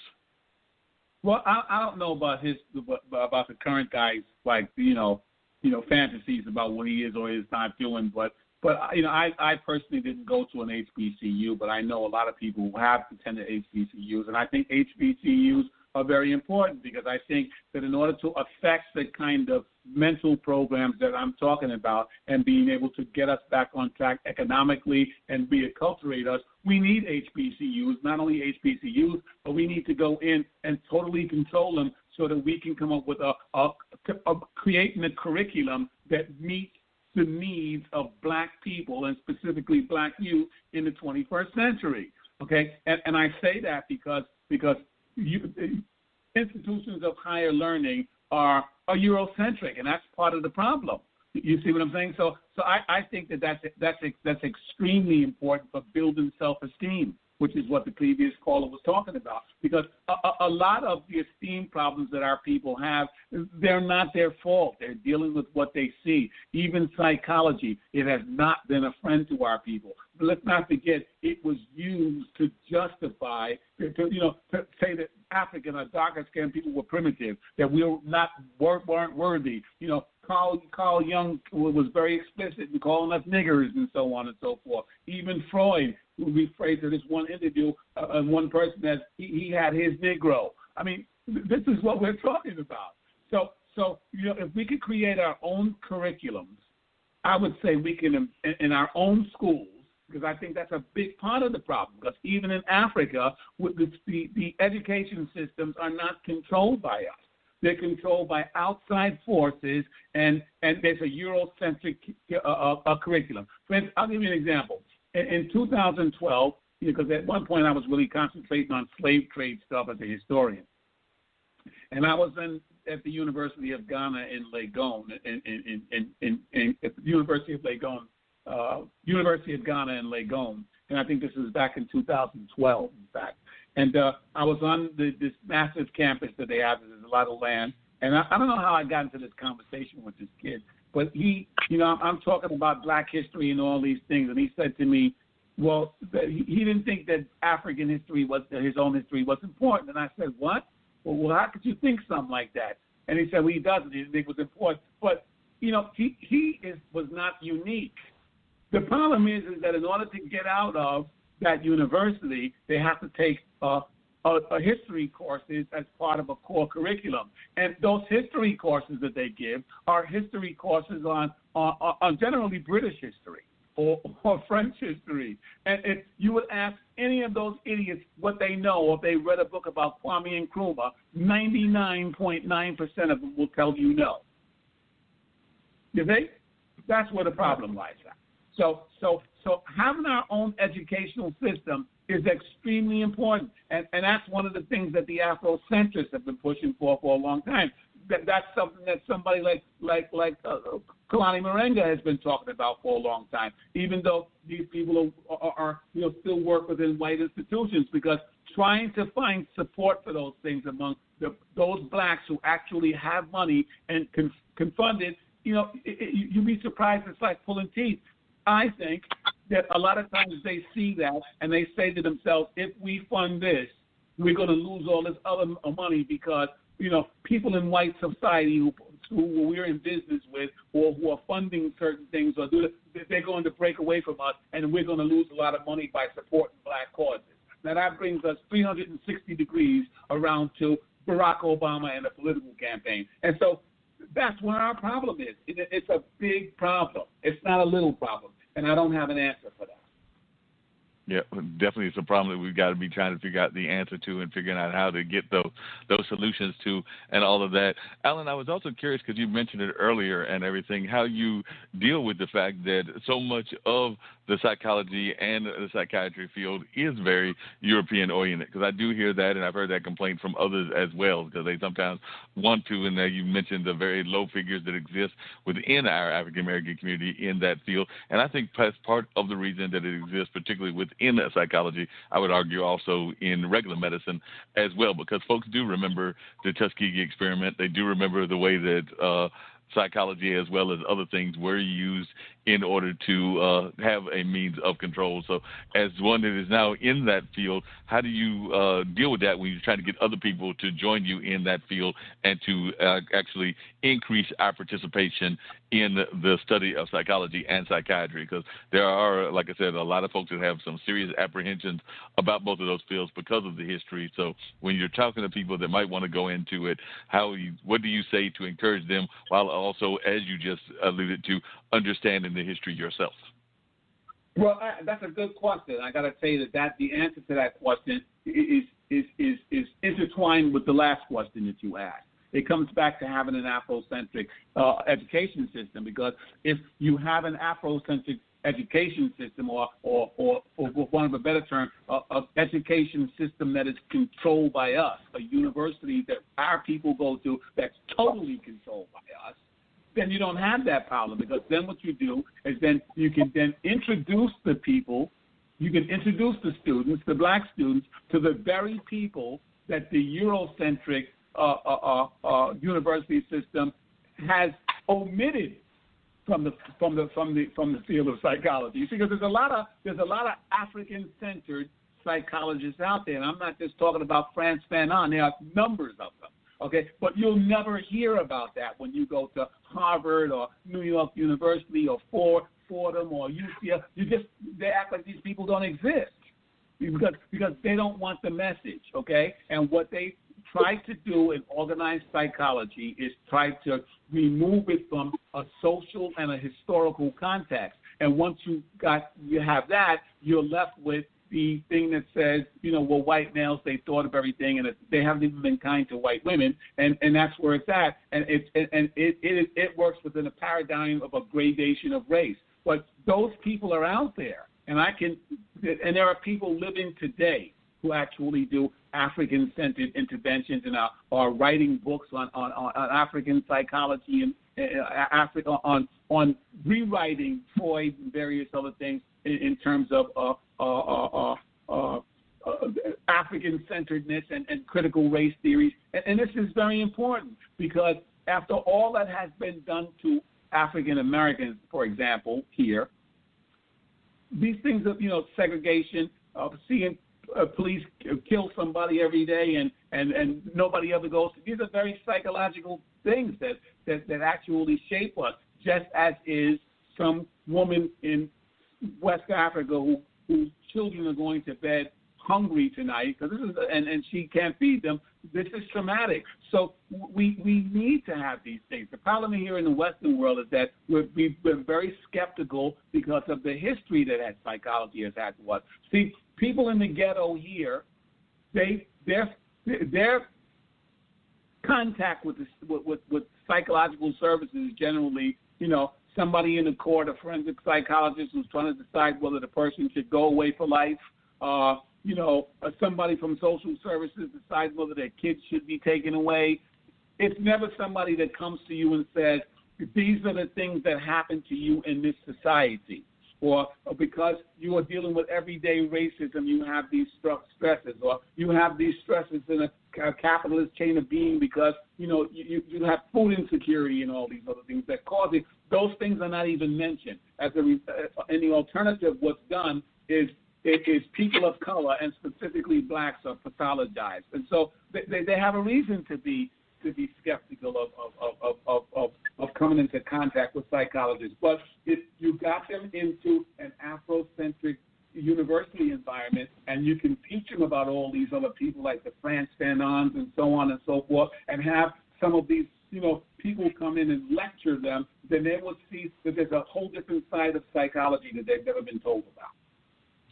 Yeah, that makes a lot of sense, that there's a different side and everything. I want to come back to the conversation, and we've got about another 15 minutes to go and everything, but come back to Anthony as well. And it was actually brought up earlier in the conversation, and I'll just bring up the whole concept of our views of the images that we get from church, because I know that you are definitely involved in the Christian church and things along those lines. And I do agree with something that Alan said earlier. I remember that when my parents were living, there was a picture of Jesus, and it was that stereotypical picture of Jesus, the white, blue-eyed, blonde-eyed image and everything along those lines. So I was just wondering, in terms of like developing positive self-esteem and things along those lines, how do you kind of like put it in a more modern context? Because I am seeing a number of ministers, because I have friends that are ministers as well, and they're willing to talk about the fact that Jesus was probably African-American, and definitely that whole thing about the woolly hair that pretty much gives the clue that he was probably of African-American, I mean not African-American, but of African descent and all of that. But that is not the image that we get in the typical Bible. So I was just wondering how you deal with that, even in your own kind of comfortability within the Christian community. Well, I lived in the Middle East for 6 years. As a matter of fact, while I was there, my wife took some courses on biblical courses, and we traveled all over Anatolia, going to the First Church in Antioch and places like that. So we saw all kind of frescoes of biblical characters, Jesus, especially. So what I tell, I'll just say what I tell my grandchildren, not to look at these drawings of Jesus Christ, the complexion, etc. I basically tell them to look at the words, because I'm hoping they would get a chance to travel the world, and they're going to see the blue hair, the blonde. Have I seen the red hair? I might have seen that. I can't remember. I've seen so many. So I've kind of blotted them out of my mind, and I focus basically on the words. And I have seen, of course, if you're in the Middle East, you look at the complexion of the people that are there, and it does not correlate to the European paintings that you see. So I don't focus on the paintings at all.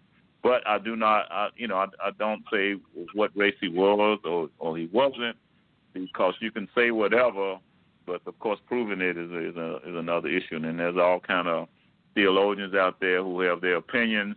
You say something, and someone will come and smite your word, and someone will smite his or hers, and on and on and on. It's been going on for centuries. So So I focus on the word and not on any image of Jesus Christ or any deity. Yep.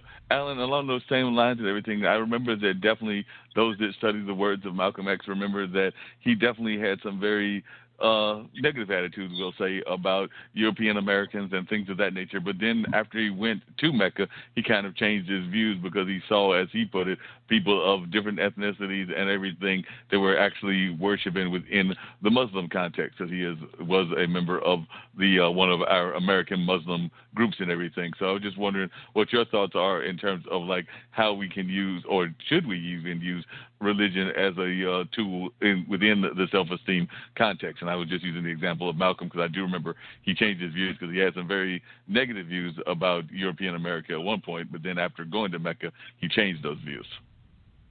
Well, I think that that depends on the person. I mean, because me, I believe in a supreme being, because I think that the world is in the way it is too perfectly ordered for it to just come about by accident. But I, unlike the previous gentleman speaker, I think that that image is important. And I mean, if we look at history and really pick this thing apart, not just as psychologists but also as historians, the Bible, the images that you see of Jesus are in contrast to the Bible, and we also have to remember that Christianity, it began in Africa, it began in Ethiopia. I mean, you have to start thinking about that. And if you see the original, some of the original images of Jesus, they're never white. Now, why is this important? Because although the previous gentleman may be sophisticated and intelligent enough to make certain distinctions, when I go into places like Nigeria and Ghana, there are many people who can't. And there's so many of them, the majority of people can't. Okay? And so you have to think of what making Jesus white actually does. You see what I'm saying? It goes, it's a psychological trick. And it goes like this.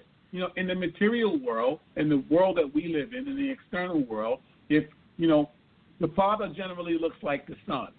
So if the son is white, then unconsciously you're thinking the father must be white, and so then that means that now people of color are thinking unconsciously again that somehow Jesus is white. White people, they get some special consideration, and I'm darker skinned, so I don't get that kind of special consideration. And this is the basis of a lot of the treatment, or should I say, how would I say, the kind of subservient behavior that you see people of color have, to whites, not just in the United States, but throughout the African world. And so it's very important. In fact, this is a point that Dr. James Cone made on more than one occasion. So I would refer to some of James Cone's books, because what you're talking about is being a revolutionary in terms of that. And Malcolm X, in regards to him in Islam, I would say that in some ways Islam has the same effect, because I've been in the Arab world. There are gradations of people inside the Arab world. And once again, the African is somewhere at the bottom, and specifically the darker-skinned Arab, whether that person is a Muslim or not. Now, Malcolm X, I love the guy, but I think we got to put this into its context as well. He was there in Mecca as a special person with a certain kind of privilege, so they let him see certain things. They did not allow him to see how people show out and how racist some of those Arabs could actually be. Okay? I was in a cab with a guy in North Africa about maybe 3 years ago, and he was pointing out of the window while we was talking. He found out I was from New York, because I always tell people I'm from New York, never from the United States. Because when you say you come from New York City, you get totally different energy, because everybody wants to go to New York. So they're immediately talking and everything like that, and he's pointing out of the window talking about the African. Look at that African there. Look at that African. Because many of them people don't even believe they live in Africa. They don't even believe they're in Africa. Okay? They'll tell you something like it's in Southeast Asia. They're in Southeast Asia or something like that. It's ridiculous. So the point I'm making is that the Muslim Brotherhood, to some degree, the Ummah, is a farce, because it still fragments not only toward in regards to degrees or shades of color, but also amongst Arabs tribally, and that's part of the problem there.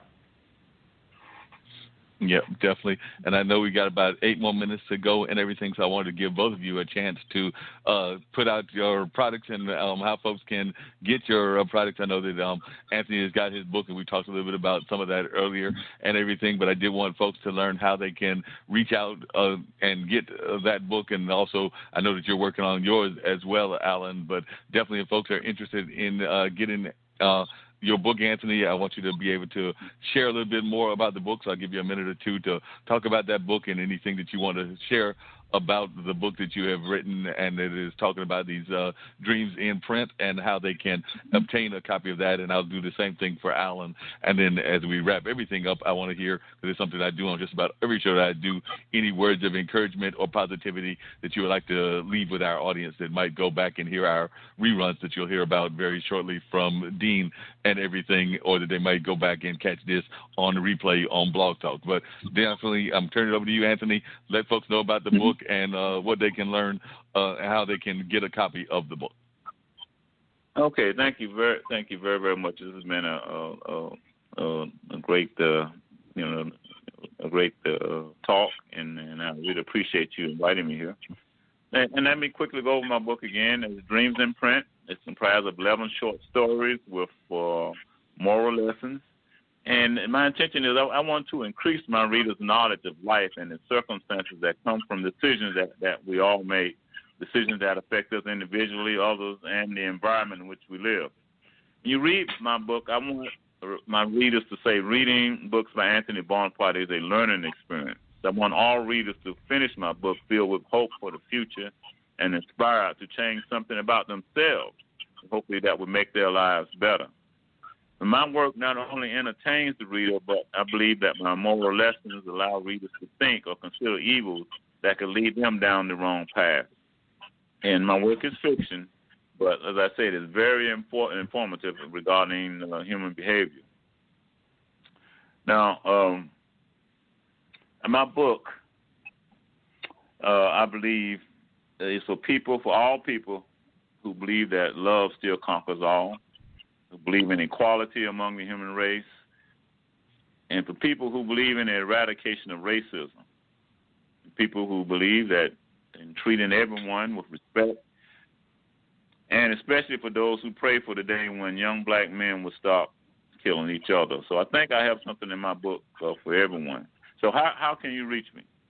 On Facebook, you can send a friend request to Anthony Bonapart. That's Bonapart, Anthony Bonapart. That's on Facebook. You can connect with me on LinkedIn at Anthony Bonapart. On Twitter, you can follow me at Anthony Bernard Bonapart. You can email me at dreamsinprint@yahoo.com. dreamsinprint@yahoo.com. And the book is currently available on Amazon.com. Thank you very much for the time. Sounds good. Alan, tell folks how they can reach you. I think that you've got some work as well that's out there. And, of course, you do have your organization and everything. So let folks know how they can reach you and if they're interested in finding ways that we can actually connect our communities together, which I know a lot of what your work is about, and that's what you've been talking about on this show and everything. And, of course, getting us out of that mindset, which can be a very poisonous mindset. But I'd love to hear you talk about ways that folks can reach you as well. Okay, well, I should tell you that my book is not ready yet. I've been actually working on it for like 9 years now, and it's still a work in progress. It's quite a lot of work because it's a psychohistorical book. But you can reach out to me at Alan Chukwude, and of course, you can see I removed myself from the European frame of reference, and I have a Nigerian and Igbo last name, which is Chukwude, which means God is, the energy of God, actually.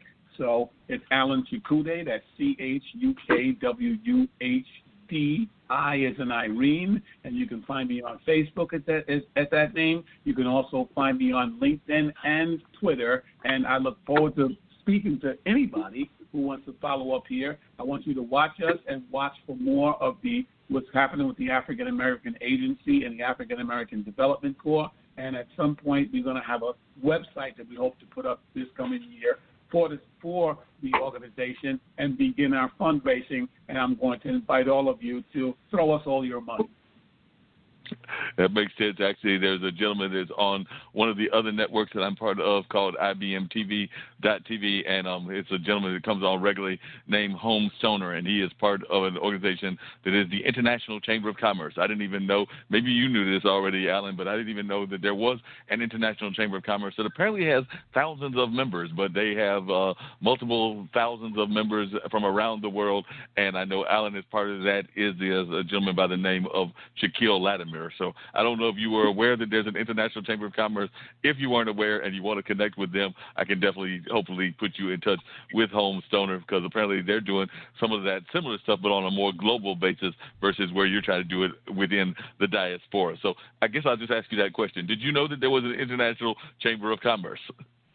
No, I didn't actually, but I would say that there are a number of people out who have similar ideas to mine, and and we're all working to try to get something together. My idea is not, but I have to be clear. My idea is not necessarily to go back to Africa to be African, because I've learned a long time ago that that's not true either. A certain consciousness.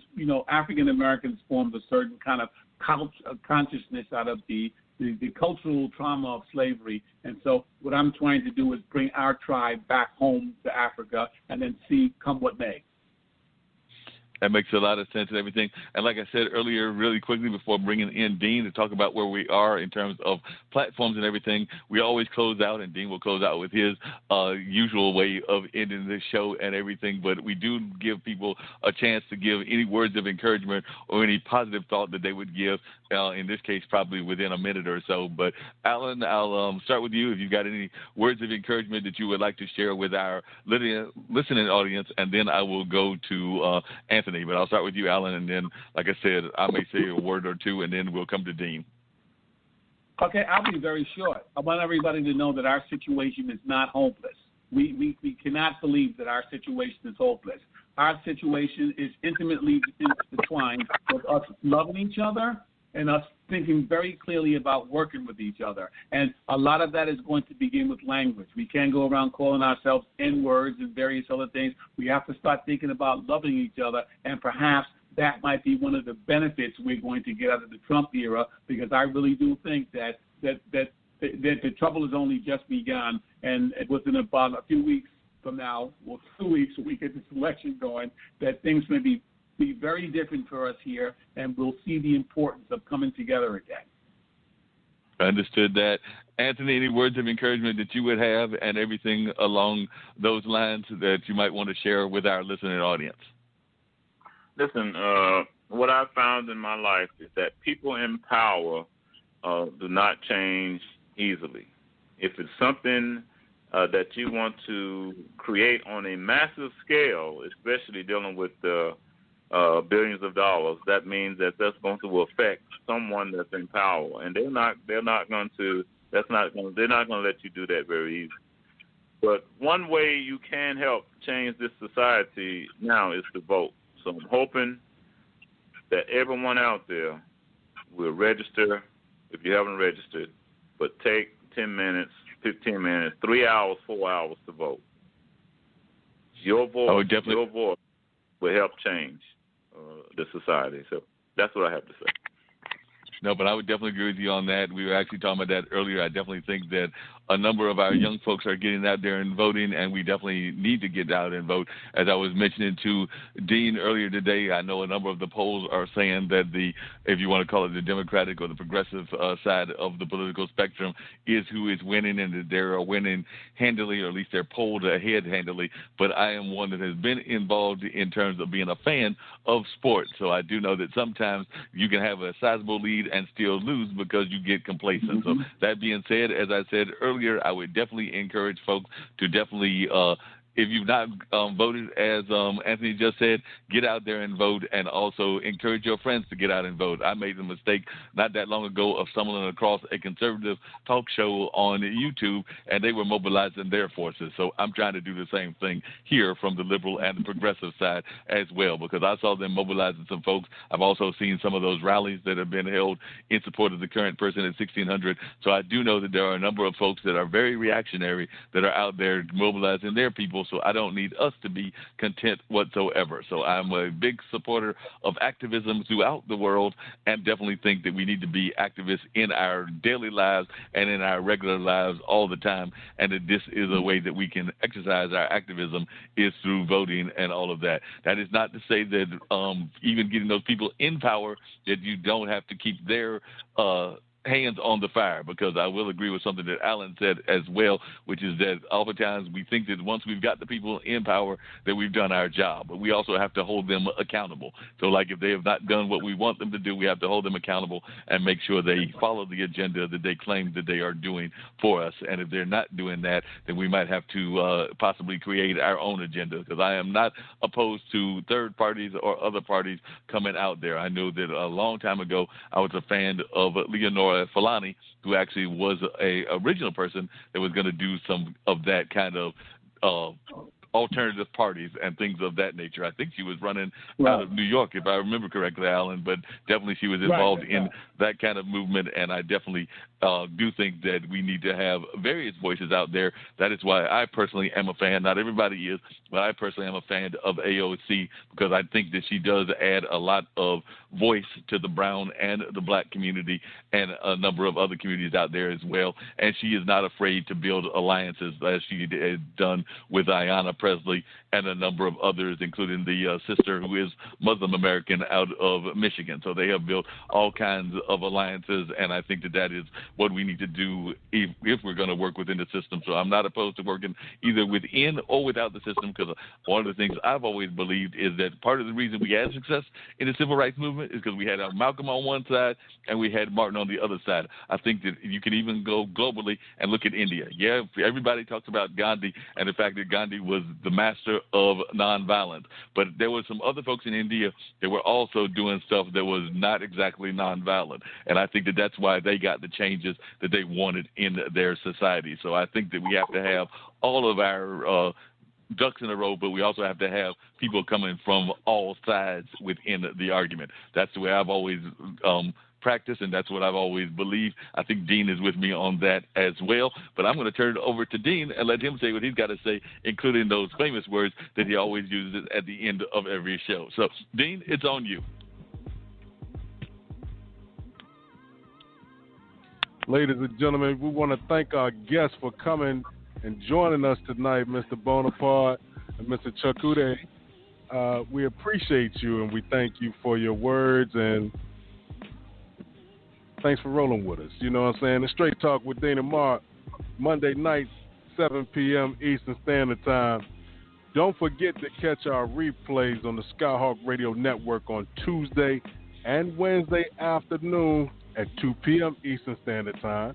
And if you miss those, then we do have replays, and we got replays on Radio Public, iHeartRadio, Google Podcasts, Spotify, Spreaker, TuneIn, Stitcher, Podbean, Apple Podcasts, Podchaser, Podcast Addict, Castbox, Podfollow, and right here on Blog Talk Radio, we are the Level Podcast Network, where we have the shows The Black Girl's Guide to Surviving Menopause, The Chef Gang Radio Show, Funk from the Front Seat, Funk Music with Zach, Let's K-12 Better, Mona Shakes Minority Reports, Mullings, Music and Memories with Mark Lee, The Online Dinner Party with Mark Lee, The Plan a Good Seed Podcast with Tish Oakley, The Reinvention Road Trip with Jess Everhart, She's on Call,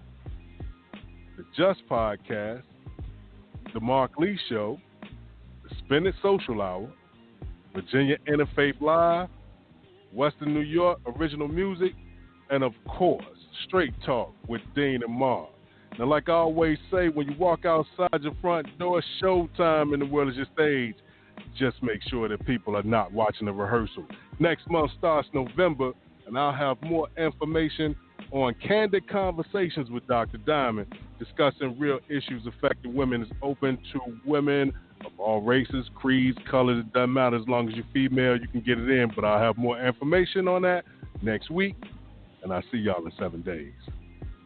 Sounds great, and we'll be lining up some more great talks with some more great guests, and of course we'll be having that coming your way as well. And of course that also means that will be the day before Election Day. Of course that doesn't mean that the results will be known, because depending on how close the race is, we might be waiting for another month or two. Hopefully not, and hopefully that won't be the case, but I am hearing folks speculating that there could be a whole lot of counting going on, and who knows when the actual election will be called. But we do know that we will be on the day before the election, so we'll be hopefully having some guests on that might even be talking about that, because I am reaching out to some of my political friends and some of my political cohorts to see if they are able to come on. So like I said, I know we've got some guests that are lined up that are not in that political front, but I am going to try to line up at least one or two that can do as some of our guests did earlier today, encourage folks to get out there and get that vote on, because by that time early voting will be done, and if you're going, you'll be doing it on Election Day. But that doesn't mean that if you can't vote on Election Day, I don't know that you can register on Election Day,